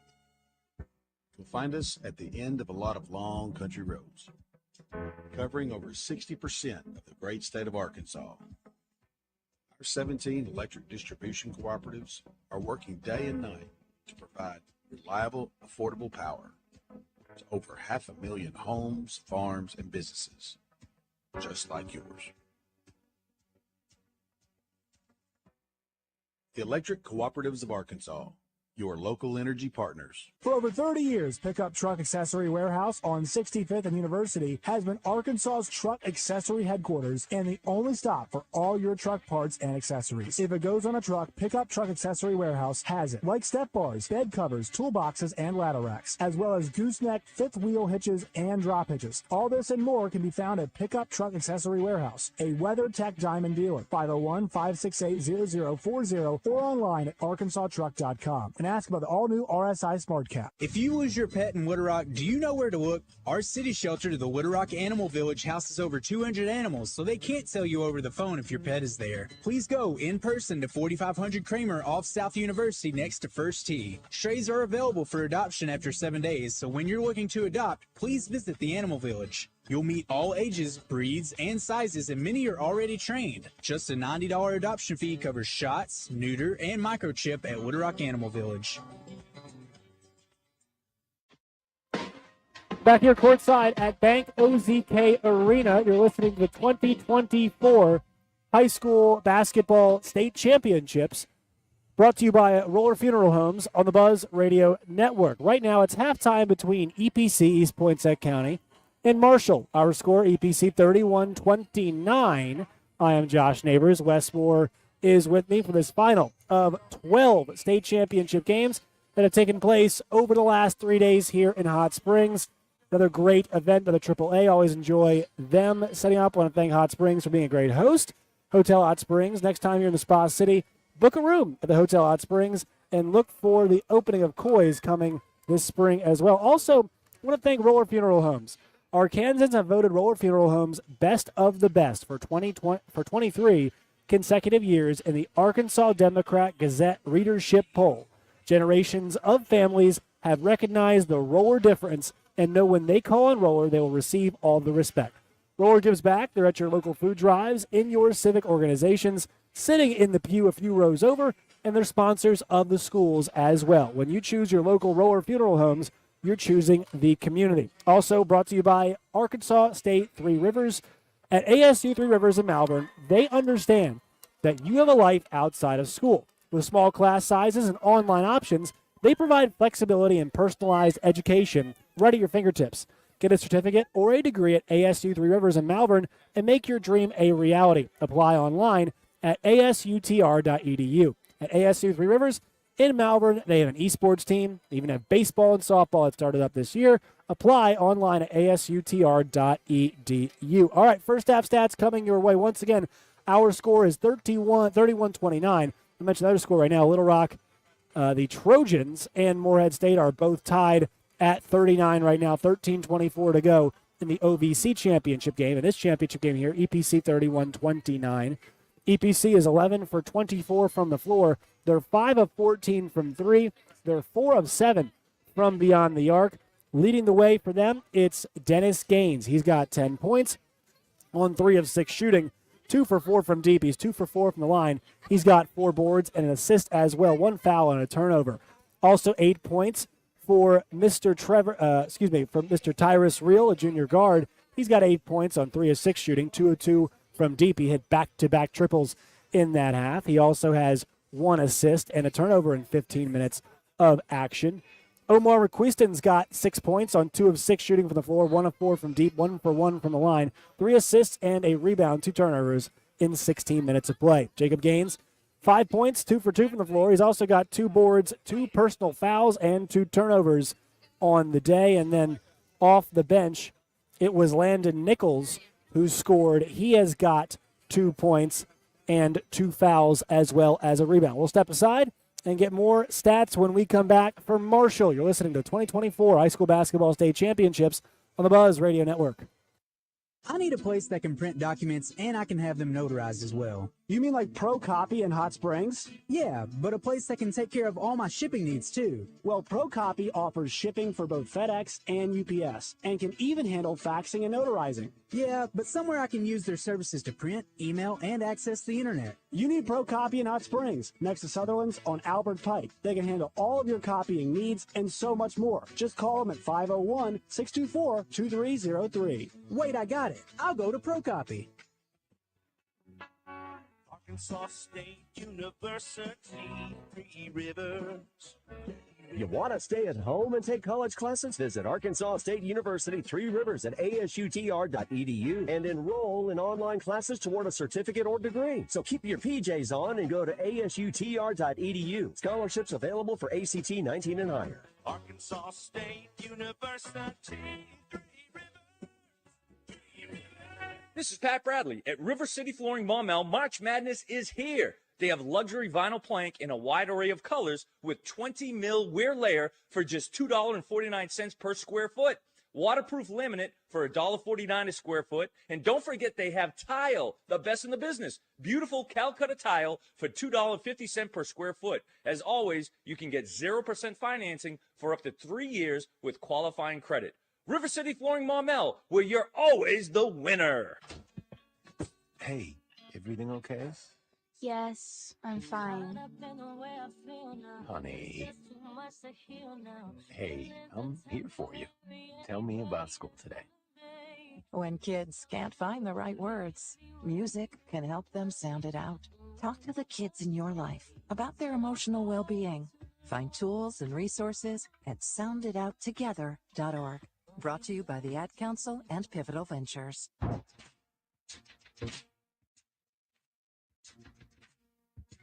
Welcome back to Banco ZK Arena. I'm Wes Moore. Halftime of the 2A Boys State Championship game. Marshall and EPC. EPC leads 31-29. Marshall back on the court, getting some shots up. East Poinsett County hasn't made it back out yet. For Marshall, Peyton DePriest leads the way with 9 points. Cole Harness and Dylan Tyler have chipped in with 8. Ragland and Griffin each have 2 points. A couple of things that stick out to me. Shooting percentages for EPC, shooting 46% from the field. They are 36% from the three-point line, 5 of 14. The stats I was given, they were a 25% three-point shooting team this season. They're shooting the ball well from the three-point line. That's why they have a 2-point lead at the half. EPC shooting 4 of 7 from the free throw line, 57%. For Marshall, shooting percentages, 43%, 12 of 28 from the floor, 2 of 5 from the three-point line, 40%, and 3 for 4 from the free throw line. Looking at the rebounding, and I knew this was going to be a key part of the game because EPC really pounds the glass. They average over 10 offensive rebounds a game, but yet they only have 3 today. In fact, Marshall has more offensive rebounds than EPC, 7-3, and they lead in second chance points, 7-5. Points in the paint, Marshall leads 16-10. They also have more points off of turnovers, 9-3. Marshall has committed 5 turnovers. East Poinsett County, 6 turnovers. That's a look at your first half stats. When we come back, we'll get you set for the tip. You're watching. You're listening to the 2024 High School Basketball State Championships presented by Roller Funeral Homes on the Buzz Radio Network. We understand that in times of loss, every detail matters. Hello, I'm Renata Jenkins-Fowler with Roller Funeral Homes. It is a privilege to be chosen as the best funeral homes in Arkansas year after year for 24 consecutive years because it signifies the faith and Too many confidence basketball placed by games will do those that we to you. serve. We are I'm the same way with these seeking to commercials elevate too. our standards of excellence. A bad Thank foul. you for your trust. Thank you. Roller Funeral Homes, where compassion Yep. meets excellence with all You our better grab respect. it before I do. You better Birch grab it Tree before I do. Communities, providing care for individuals living with severe mental illness in their own supervised home environment. Their staff serves as a guide to members on their journey to independence in the community. If you have a client, friend, or loved one diagnosed with schizophrenia, schizoaffective, or bipolar disorder, and are in need of assisted residential care, please contact Birch Tree Communities Admissions Department or online at birchtree.org. Birch Tree Communities, a place called home. When it comes to bikes, here's what you want. Reliable, fast, and tough as nails. That's what you get at OCC. And after a crash, that's what you get at Rainwater, Holt, Sexton. All senior knows it. We're the Arkansas law firm motorcyclists have counted on for years.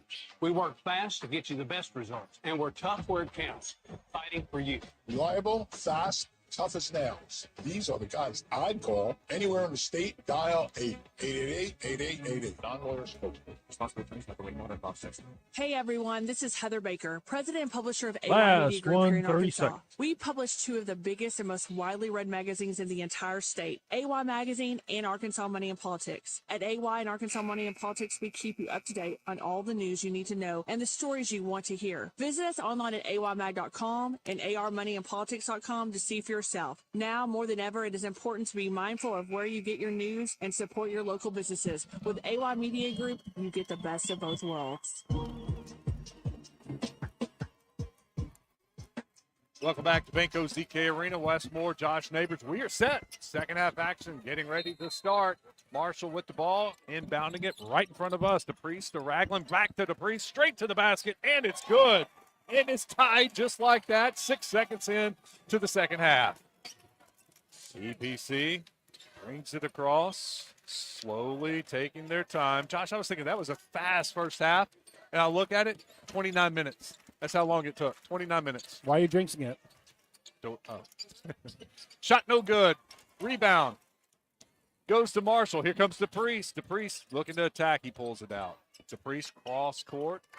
Gets it to Harness. Harness drives in. Left-handed layup. Good. Marshall with the lead. They scored the first 4 points of the half. 2 layups. Attacking.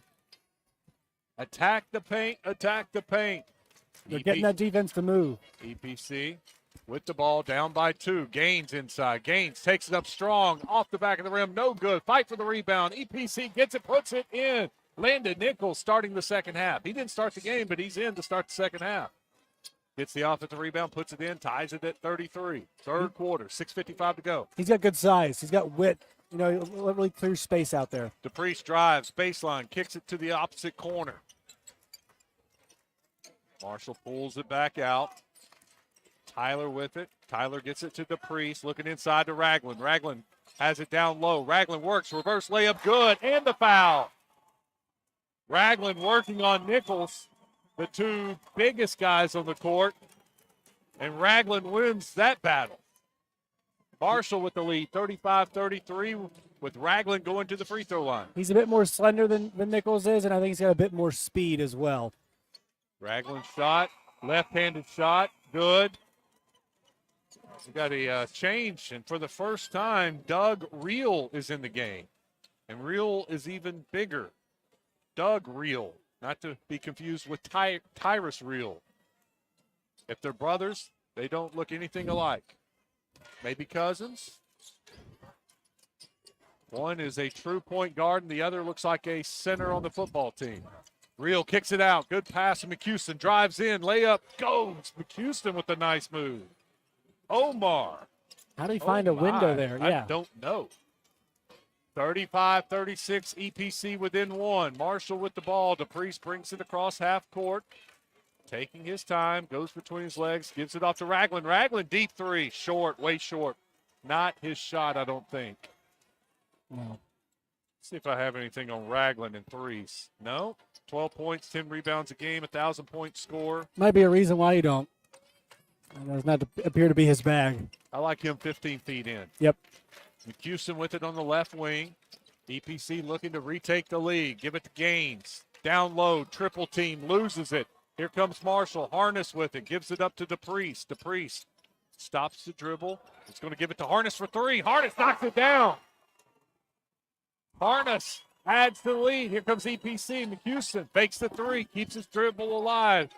Gives it to Real. Real drives in. Baseline pulls it out. McCuson for three from the corner. No good. Battle for the rebound.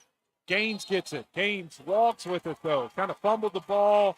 Moved his feet. Just an awkward-looking play, so they called traveling. You know, when you get the ball there in traffic, everybody's reaching for it, and you're trying to catch your balance, keep from falling. That's what happened. His feet kind of moved. Looking at the replay, yeah, he moved his feet. Ragland all the way to the basket, stops to avoid the charge, but he misses it. Good job stopping and avoiding the charge, but he missed the shot. Gaines with it, Jacob Gaines. Gives it to McCuson up top. 39-35, Marshall with a 4-point lead, less than 5 minutes to play in the third quarter. McCuson gives it to Gaines. Gaines spins, goes to the basket, puts it up, and it's good. The foul. Jacob Gaines with a quick spin move in the paint. Third personal foul on Ragland. 39-37. Jacob Gaines with a chance to make it a 1-point game. He does. Did a good job gathering themselves, EPC did. They slowed down for a second, found Gaines, and Gaines really strong take to the rim. EPC with a little pressure. They get it back, drive to the middle, kick out, corner three. Loses the ball, gets it to Ragland. Ragland throws it inside, but it's off his teammate's hands. He was looking for Bryce Griffin, but threw it behind him. Griffin couldn't bring it in. The ball goes out of bounds. Ragland a little bit out of control there. They sped themselves up. I felt like everybody was a bit out of control in that possession. The swings of momentum, Wes, they're very short in this game. Real with it at the top. Looks like a 1-3-1 zone for the first time. They played a lot of 2-3. Now it's 1-3-1. A little pressure on McCuson. He gives it up to Real. Real. Jacob Gaines out top. Gives it to McCuson. McCuson looking to drive. He walked. Yep. I could wait for the official to make the call, but that was pretty obvious. Yep. Couple turnovers here. Gotten a little sloppy. EPC with a little pressure, but Marshall breaks it. Here they go. Ragland. Fake the three, gives it to DePriest. DePriest dribbles in, 14-footer, no good. Ragland with the rebound. He's stripped of it, but it goes straight to Marshall. Kick it out. Griffin drives. Griffin, baseline jumper. High, arcing shot is good. Had to get that up over the blocker. 41-38 Marshall. 3:44 to go in the third quarter. That was a tough shot there on the baseline. Real with it. Real dribbles into the paint. Gets the ball stripped. Marshall comes away with it. Marshall on a 2-0 break. This is DePriest. You can tell by the fans' reaction. He threw it down. Timeout, EPC. Marshall leads 43-38. We'll take a timeout with them. Marshall with a 5-point lead. You're listening to the 2024 High School Basketball State Championships presented by Roller Funeral Homes on the Buzz Radio Network. You'll find us at the end of a lot of long country roads, covering over 60% of the great state of Arkansas. Our 17 electric distribution cooperatives are working day and night to provide reliable, affordable power to over 500,000 homes, farms, and businesses, just like yours. The Electric Cooperatives of Arkansas, your local energy partners. Arkansas State University, Three Rivers. Want to go to college but don't know the first thing to do? Check out Arkansas State University Three Rivers. They'll help you relieve that fear and show you how easy enrolling in college can be. Visit asutr.edu and apply online today. Scholarships available for ACT 19 and higher. Arkansas State University.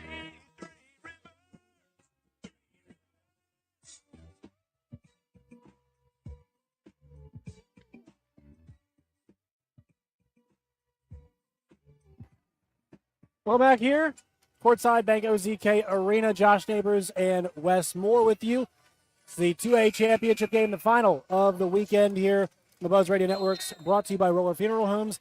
Scores Marshall 43, EPC 38. EPC inbounds the ball, brings it across half court. Face the double team. Jacob Gaines dribbles in, kicks it in the corner. Dennis Gaines, three is off the side of the backboard, but he gets his rebound, goes in, makes the basket, and he's fouled. Dennis Gaines with a bad shot from the three-point line in the corner. It hit the side of the backboard, but it came right back to him. So he just drove in, had a clear path, reach-in foul, strong enough to finish, and he makes the free throw. 43-41, Marshall's lead cut to 2. Bad shot, good bounce, even worse foul there by Gaines. Fortunate, very fortunate. Griffin with it, gives it to Ragland. Back to Griffin. The shot's no good. He blew the layup, but Marshall gets the rebound and the stick back. Dylan Tyler with it. It was a great give and go, but he just blew the layup, but Marshall got the offensive rebound. Another offensive rebound for Marshall. Second chance points going to the Bobcats. EPC inside to Jacob Gaines for 2. 45-43, 2-point lead. Ragland gets it across half court, pulls it out, gives it to Harness, now to DePriest. DePriest, Jacob Gaines, Dennis Gaines on him, gives him a little shoulder, all the way to the basket, 5-footer, bounces in. Very under control. DePriest, everything we thought he would be. And he got to Reel and knew that he could elevate over the bigger Reel. Jacob Gaines drives in, off the glass and good. Trading baskets right now, Wes. Trading blows. Good takes to the rim all the way around. 47-45, Marshall with the lead and the ball. Griffin dribbles across, gives it to Ragland. Ragland drives in and gives it right back to Griffin for 2. 49-45, Marshall by 4. Minute 52 to go in the third quarter. Jacob Gaines has it. Jacob Gaines looking to drive, puts a shoulder down and runs over the defender, but it's a block foul. They're going to call the foul on Cole Harness. That might be number 4 on him. It is number 4. He's out, and Andy Granado comes in. First time for Granado to be in the game. Yeah, Granado comes in. 4 fouls now for Harness and 3 for Ragland. Jacob all the way in the basket, gets the layup. He's fired up. It's a 2-point game again. 49-47. Marshall with the ball and the lead. Griffin with it. Gives it up to DePriest. McHouston on DePriest this time. He fakes him out, goes to the basket, gets fouled by McHouston. DePriest is so under control. Yep. You want the ball in his hands. He's going to throw it in. Finds a cutter. Layup is good. That's Griffin with it. Griffin thought he was fouled. He gets up looking for the foul. No foul called. Here comes Jacob Gaines. Gaines has taken over this game last couple of possessions. Looking to drive. Bunch of Bobcats meet him. They give it to McHouston. He dribbles in, loses it, gets it back, dribbles out. They'll reset.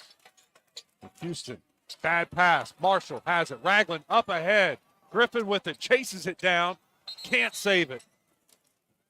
He caught it, kind of lost his balance, lost it. Tried to save it again, stepped out of bounds. Lost opportunity right then for Marshall. They got the turnover they needed. I get so frustrated when I see bounce passes into zones. If you're going to bounce pass, it needs to be around the zone. You cannot bounce pass into a zone defense. It never works. Too many hands. Too many hands, too many feet. McHouston up top with it. Left wing to Reel. Reel fake the 3. Gets it out to Jacob Gaines. You know he's driving to the basket. Off-balance shot, wild shot, no good. But the offensive rebound goes to EPC. That shot is blocked. That was the big Reel in. 3-point attempt from Tyrus Reel, no good. Hard foul. Jacob Gaines goes to the ground. They're going to call him for over the back. EPC's coach is asking why. Why is that a foul? He does not like that one at all. Marshall, 51-47, 4-point lead. DePriest with it. 20 seconds to go. DePriest drives in, little contact, back out to Ragland. They'll pull it out. DePriest has it. 10 seconds to go. DePriest, ball's on the ground. He gets it back, kicks it to the left corner. He wanted it back. 4 seconds to go. Shot up. Good. Big shot from Dylan Tyler. That is it for the end of the third quarter. 47 for EPC. Marshall 53. They have a 6-point lead going to the fourth quarter. You're listening to the 2024 High School Basketball State Championships presented by Roller Funeral Homes on the Buzz Radio Network. I need a place that can print documents and I can have them notarized as well. You mean like Pro Copy in Hot Springs? Yeah, but a place that can take care of all my shipping needs too. Well, Pro Copy offers shipping for both FedEx and UPS and can even handle faxing and notarizing. Yeah, but somewhere I can use their services to print, email, and access the internet. You need Pro Copy in Hot Springs, next to Sutherland's on Albert Pike. They can handle all of your copying needs and so much more. Just call them at 501-624-2303. Wait, I got it. I'll go to Pro Copy. If there's anything green in your yard right now, it's probably a weed, and you need to do something about it. Weed control and fertilization service from Sanders Ground Essentials is easier and less expensive than doing nothing or trying to do it yourself. I did that one time and almost killed my yard. Sanders Ground Essentials saves you time and money and makes your yard the envy of the neighborhood. Don't wait. Do it now. Call Sanders Ground Essentials and get started with Sanders Ground Essentials Weed Control Program. Servicing all of Central Arkansas, including Benton and Bryant, on the web at sandersground.com. Let's get growing. Back here, Banco ZK Arena. 1 quarter left in the 2024 state championships for high school basketball, presented by Roller Funeral Homes and the Buzz Radio Network. Our score, Marshall 53, EPC 47. That third quarter was an 8-point advantage for Marshall. They started the half down 2. They're now up 6. Westmore is alongside me. I'm Josh Abels, and Wes, got ourselves another close game. Yeah, 6-point game. 8 minutes to go. You and I have been around 3 close basketball games today. We had Arkansas, Bama. Yeah. We had the first game. 2A girls. 2A girls, Mount Vernon-Enola and Mansfield. Jacob Gaines drives, shot up, off the backboard, bounces out, battle for the rebound. Real gets it, puts it in, count it. The big man, 0-0, Doug Real, a sophomore. He's got such big shoulders. He's causing some problems down there because they just cannot get around him. They can't move him either. No. I said a center. He's a defensive tackle. Yeah. He's a defensive tackle. Well, his upper body is so big. It's like, that's what you want. You want guys with DT with large shoulders to fill space. That was Ragling's 4th foul. He comes out. Yeah. That's a huge problem for them because he's the only kind of guy size-wise that can fight with Real down there. Justin Deckard comes in. He's a 6'3 senior. Free throw is good by Real. Doug Real, 53-50. Marshall 3-point lead with the ball. 7:43 to go in the game. DePriest with it out top. They give the signal, set up their offense. Over to Deckard. Deckard to Griffin. Griffin drives in, free throw line, stops, pulls it out, gives it to DePriest. DePriest looking to drive. Baseline, loses it, but he's fouled by McHouston. Went to his spot about 12 feet, was ready to shoot it, but he got fouled on the floor. Each team now 1 team foul. Marshall fans on their feet. DePriest looking to throw it in. They've had some really good out-of-bounds plays. This time they just have to get it in. Tyler with it. Whistle, foul on Granado. Granado's not sure what he did. I'm not either. He was away from the action. Looking for a replay. No replay. We'll just take the illegal screen. Official's word for it. Yep. Okay. Jacob Gaines gives it up to Real. Real loses it, but gets it right back. McHouston out top. Marshall in their 2-3 zone, and Real just lost it. McHouston threw it to him, and Real took his eyes off the ball to look at the defense, and then went off his hand out of bounds. Bad turnover. Marshall up 3, 7:07 to go. Marshall with the ball. Griffin with it, gives it up to DePriest. Taking their time. Dylan Tyler has it. Way out top. Gives it up to Granado. Granado launches a deep 3, and it's way short, but the offensive rebound goes straight to Marshall. Drive in, free throw shot, up, good. Bryce Griffin knocks it down. Griffin scores 10 a game, and that was a big shot. Jacob Gaines looking to drive, goes in amongst the trees, can't get it to fall, gets his own rebound, and he's knocked to the ground and fouled. That foul is going to be on Deckard. Third team foul on Marshall. Good replay. Look at the shot from Dylan Tyler. And Bryce Griffin. Free throw jumper. EPC inbounding the ball. Tipped away. Dupree stole it. Up ahead. Nobody's there. Dylan Tyler goes up. Layup good. Marshall up 7. 57-50. 6:26 to go. Jacob Gaines brings it across half court. Sophomore guard. Dribbles in, kicks it out, goes inside to the big Gaines. Gaines off the glass, no good. Jacob Gaines got the rebound, and he was fouled. They threw it inside to big Doug Reel. Reel was trying to use that weight to get the shot off. He got a good look, but missed it. Fortunately, Jacob Gaines was there for the offensive rebound. Yeah. Open three for Dennis Gaines. Off the front of the iron. Offensive rebound. Goes to EPC. Ball's loose. Gaines chases it down. Reel with it. 28 on the play clock. 5:58 to go in the game. McHouston at the top, gives it to Jacob Gaines. You know he wants to drive, nothing there. Back out to McHouston, he's going in. Gives it off, dump, great pass to Doug Reel. EPC back within 5, 57-52. 5:35 to go in this game. Griffin gives it up to Deckard, working the clock, taking their time. Tyler drives in. They're going to throw it into Dupree, posting up. A little 12-footer off the back of the rim. No good. Marshall with the offensive rebound, but when they went up, it got stripped away. Tyrus Reel coming back into the game. Doug Reel's got really good hands. It's the second time he's picked the ball. It's been like too low. Somebody hasn't gotten it up fast enough, and he's ripped it from somebody. That was him right there on that rip away. Good job. Yeah, Doug Reel got his hands in. Jacob Gaines gives it up to McHouston. Dennis Gaines for three. Off the rim, no good. Marshall with the strong rebound. Marshall, though, got to get rid of it. They do finally. Marshall fans wanted to foul. Bryce Griffin across half court, and they get the foul. EPC really picking up the defensive pressure now. They're swiping at every ball, reaching in, trying to get a deflection, trying to get a steal. They're down 5 with 5 minutes to go. 2 fouls on EPC this quarter, 4 for Marshall, so the next Marshall foul will send EPC to the free throw line. Another foul. That's soft. That was DePriest on McHouston. McHouston fouled him. Third team foul on EPC. That was soft, Wes. We had one last possession. There was a forearm into an EPC defender that was not called.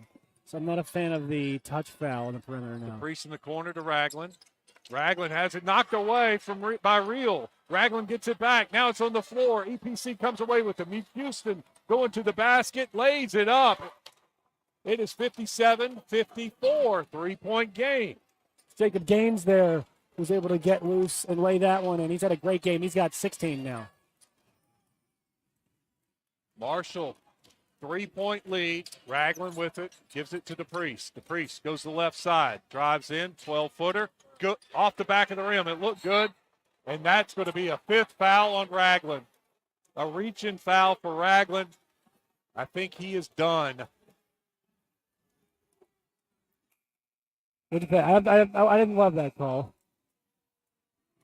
Looking at the replay, it looked like he had all ball. Yeah, fighting for it. There's some body contact, and it knocked the EPC rebounder to the ground. Jacob Gaines to the ground. Jacob Gaines is solidly built. To knock him to the ground, there had to be some contact. Yeah. So I'm okay with it. Jacob Gaines at the free throw line. That was the 5th team foul on Marshall. Gaines knocks it down. What are they on free throws now? Because they weren't a very good free throw shooting team, I was told. That's 8 for 11 on the day. That's a good percentage. Yep. 73. I wrote down 58%. Second free throw is good. 1-point game, 57-56. That EPC defense is causing some problems right now for Marshall. Got to settle down. Griffin brings it in to the corner. They'll throw it back out and get it to Harness. Harness finds a cutter. DePriest from 15 feet, good. That's hard to stop. Playground shot right there. 3-point lead for Marshall. 59-56, 4 minutes to go. Real gives it up to McHouston. Houston back to Real. Gaines. Dennis Gaines, cross. Just passing it around the zone right now, trying to work it inside. Jacob Gaines looking to go inside, almost throws it away. McHouston back with it. McHouston drives in, hands it off to Jacob Gaines for the layup. That's the way to attack the zone. That was a really patient offensive possession. They did not get rattled when the shot clock got to 10. Good drive, good dish, and Gaines is always in the right spots to operate, Wes. Marshall leads by 1, 59-58, 3:20 to go. DePriest, corner three, up. It is off the back of the rim. Little strong from Cole Harness. Here comes Jacob Gaines looking to attack. He goes in, shot is blocked, gets it back, puts it up off the back of the rim. Jacob Gaines gets the rebound, puts it in. EPC takes the lead, 60-59. Here comes Marshall. Now they'll pull it out. Over to Harness.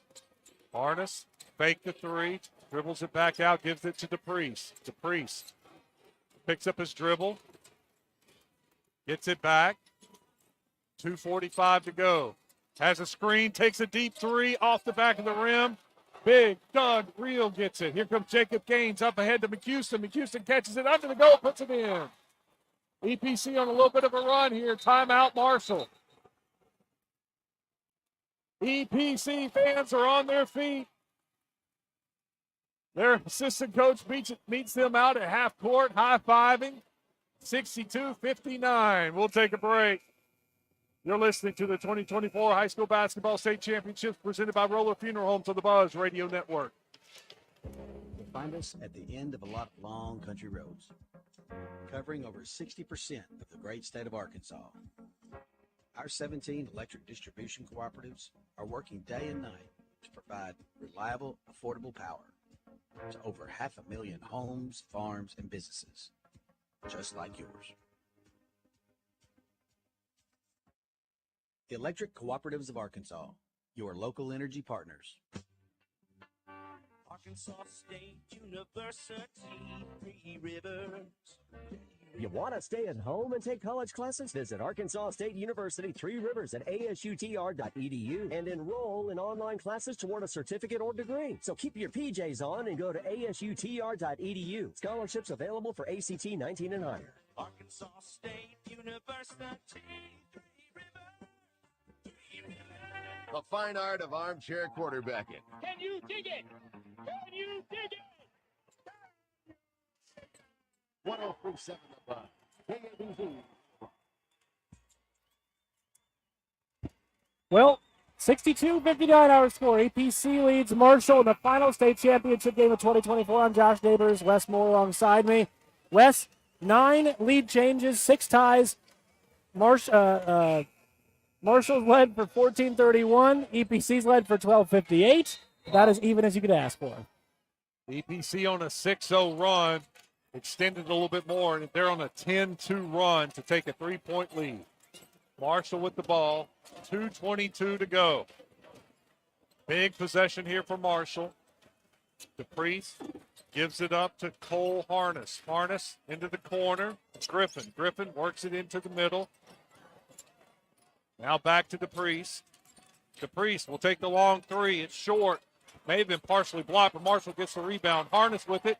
Ball's on the floor. Jacob Gaines comes away with it. Real with it down the court. He takes it in. Short, and they call a foul. Thought that was a bad decision by Real. Probably should have pulled it out. It was 1-on-3, but he took it strong to the basket, and he got the blocking call on DePriest. I don't know if DePriest was actually outside the restricted area or not. We're seeing right now on the replay, his right foot was on the line. He was moving, so he's fading a bit. So that's the right call. That's the right call there. Yeah, DePriest honestly should have done a better job of setting up to take the charge. Free throw was good. I think I got some bad stats. They're shooting their free throws really well. It could be a good day for him, though. It's a very good day. If they're a 58% free throw shooting team, what are they now? Let's see. That's 9 for 12. No, that's 9 for. Let's see. It's 10 for 13, so it's 77%. It's very good. Yeah. Both these teams shot the ball well. Marshall's at 50%. And EPC's at 48 from the floor. Tyrus Reel's second free throw is good. The lead grows to 5. 64-59. Minute 54 to go. I didn't like Dupree's shot selection. The long three. Drive for Griffin all the way to the basket, puts it in. They needed that. That was smart. Attack the basket. First score in over 2 minutes for them. Definitely needed that. 64-61, one possession game. McHouston with it. Now back to Gaines. Jacob Gaines. They can pull it out, work a little bit of the clock. They're up 3. Minute 28 to go. Gives it up to McHouston. McHouston drops in, dribbles, pulls it up. Shot from about 4 feet off the glass, no good.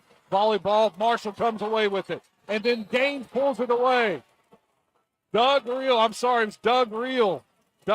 pulled it away, but they call a foul on Reel. His hands have been pretty. I didn't see that last. I mean, I saw them call it, but I didn't see it. Yeah, they called a foul on Reel. I thought maybe it was a jump ball. But didn't love that call. Real swiped another one, man. His hands have been fantastic. They've been reaching, slapping at everything. Right. And they've gotten away with a lot. Yeah. And this time they didn't. That makes up for it, yep. That's 4 now, so everybody's going to be shooting the rest of the way after any fouls. 64-61, Marshall down 3, minute 10 to go. DePriest with it. DePriest has McHouston guarding him. Looks for the screen. Drives to the free throw line. Gives it up to Griffin.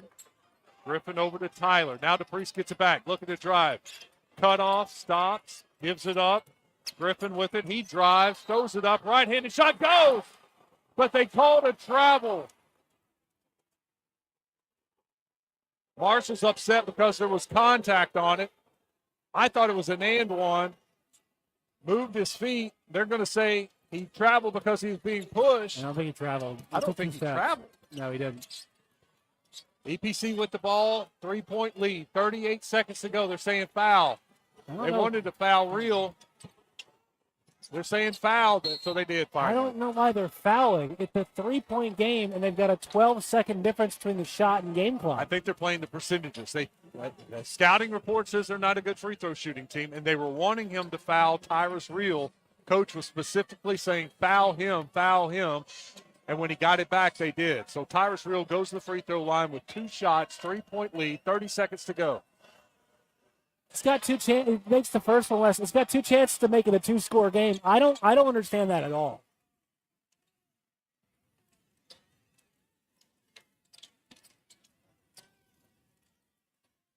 Tyrus Reel dribbles twice, a third time.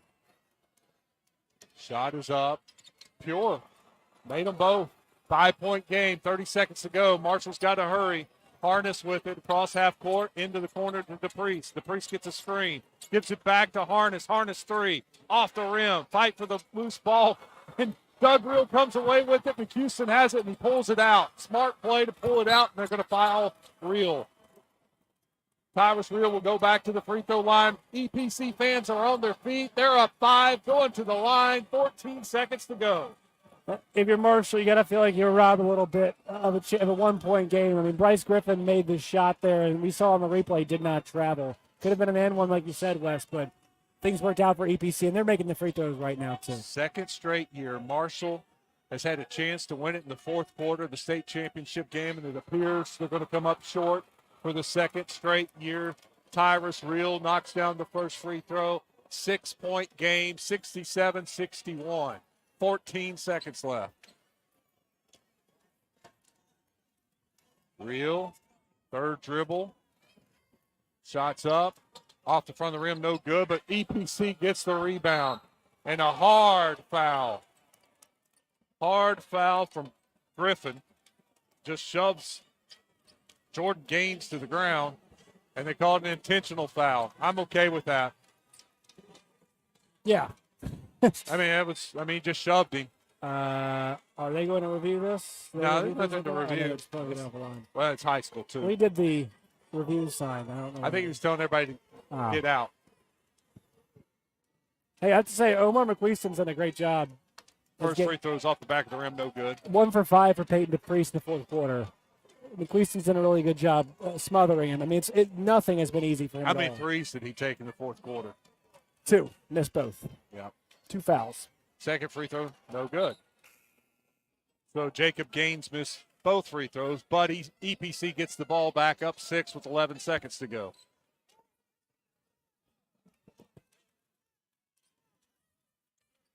Got to get a steal here. Need something crazy to happen. They're going to just throw it deep to McHouston. Yep, McHouston's at the other end of the court. He gets it, and he can just dribble it out. They're going to let him dribble it out. EPC, now they're going to foul. I was about to call it. For some reason, they decided to foul him with 4.8 seconds. That's strange. Maybe just to empty the bench. Nope, that was the 5th foul on Cole Harness. So Cannon Horton will come into the game. Also checking in is Christian Burke. Bryce Griffin will leave. Going to do another substitution. Farentell comes in. Peyton DePriest checks out of the game. EPC is going to put Trevor Smith in. Take out Jacob Gaines. Omar McHouston goes to the free throw line. First free throw is good. Rattles in. I think he cramped up. He's trying to stretch out his calves at the free throw line. EPC up 7, 68-61. Second free throw rattles out. Marshall just going to walk up. Out at the buzzer.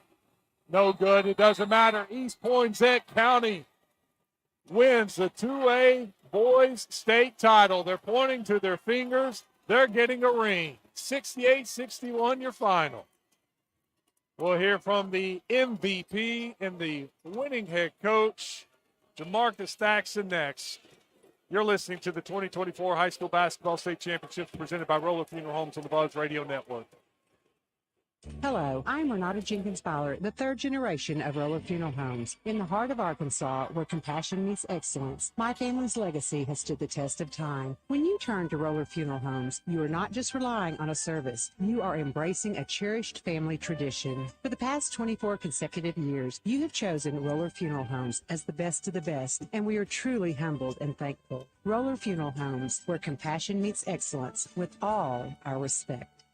Birch Tree Communities, providing care for individuals living with severe mental illness in their own supervised home environment.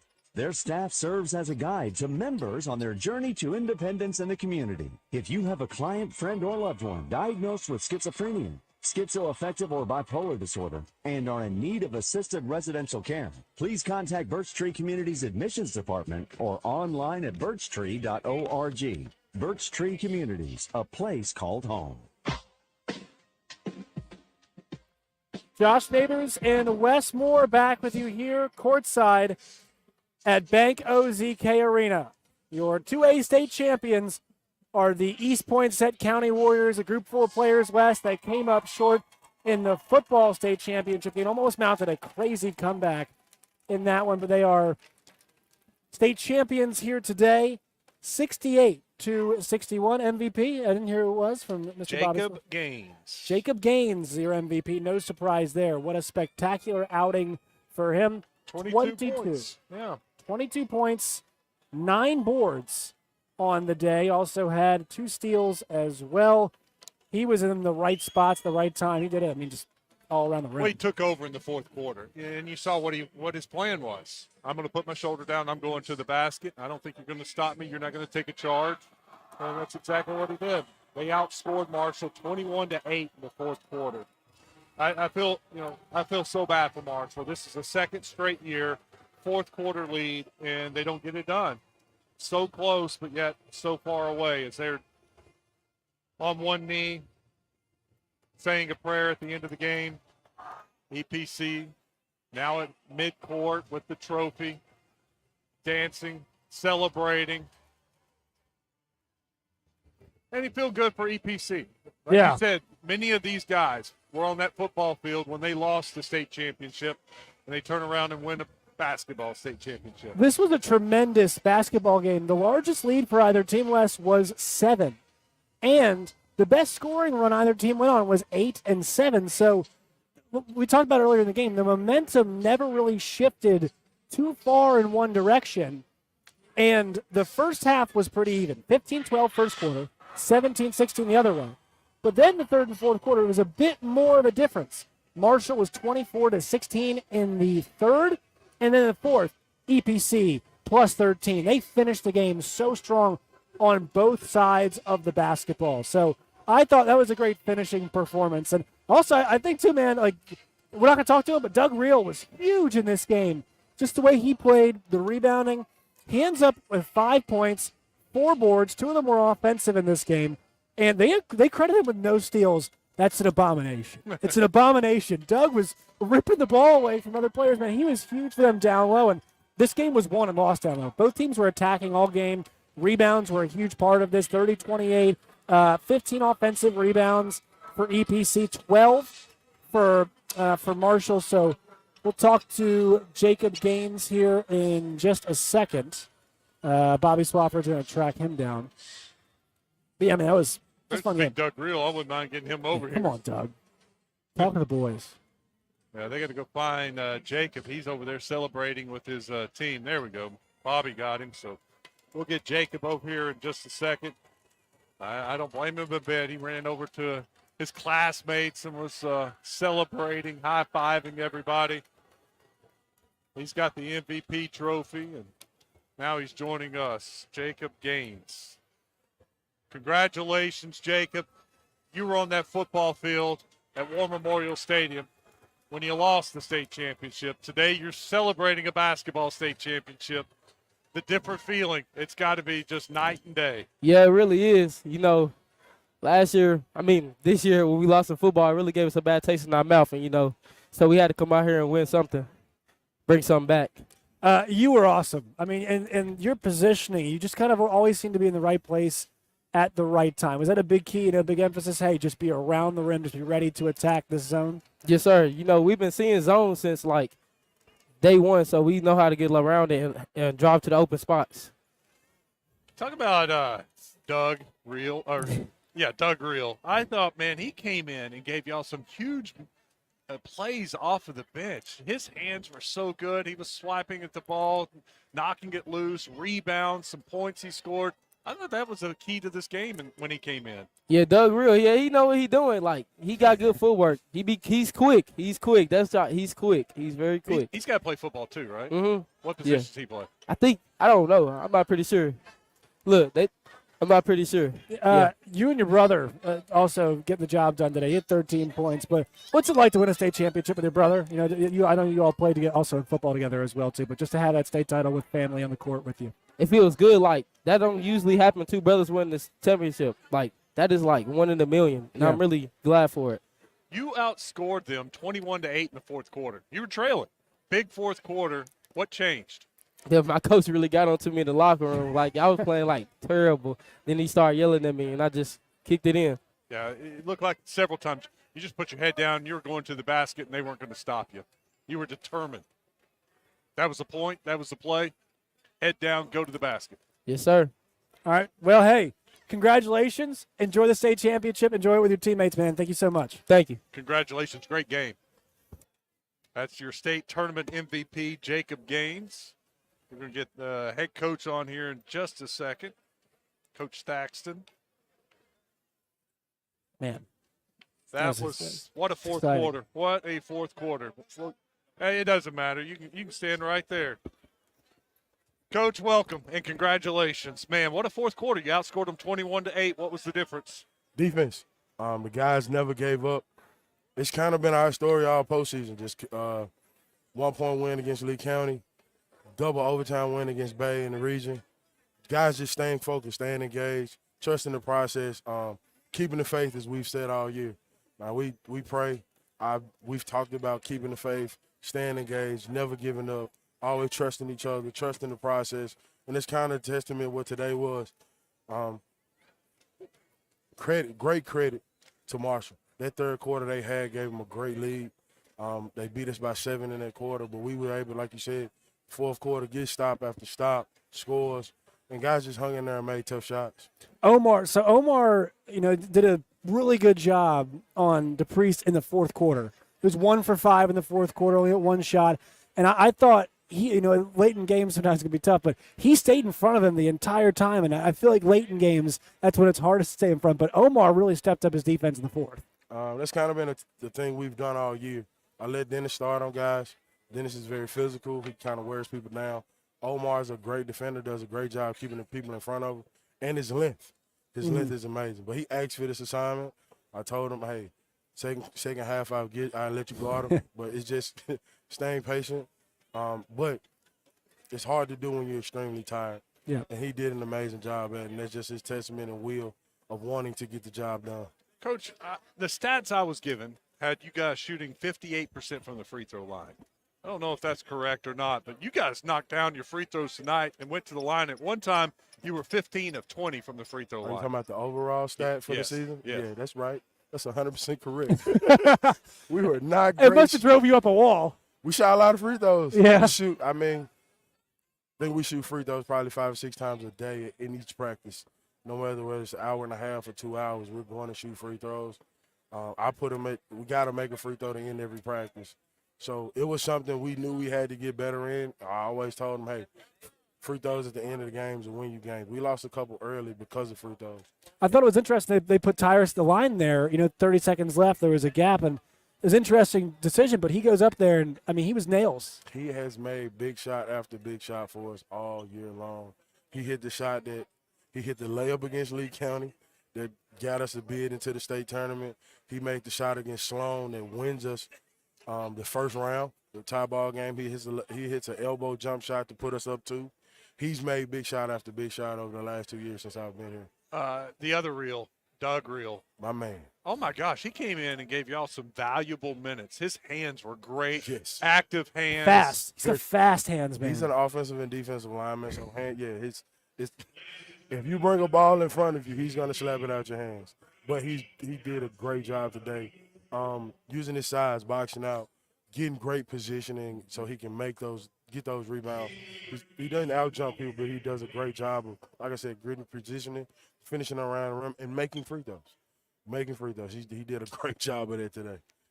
How's this feel? I know EPC lost the football state championship game, but to kind of get a little redemption on the basketball court. It's been motivation. That game kind of stung pretty good. It also felt pretty good to play Bigelow in the semifinal to get here. Yeah. But Marshall was the one we wanted. We said this in our preseason interviews. Tyrus Real made the statement, hey, we want Marshall. And I told him all year, if you want him, you're going to have to play him in the state tournament. And this is what they asked for.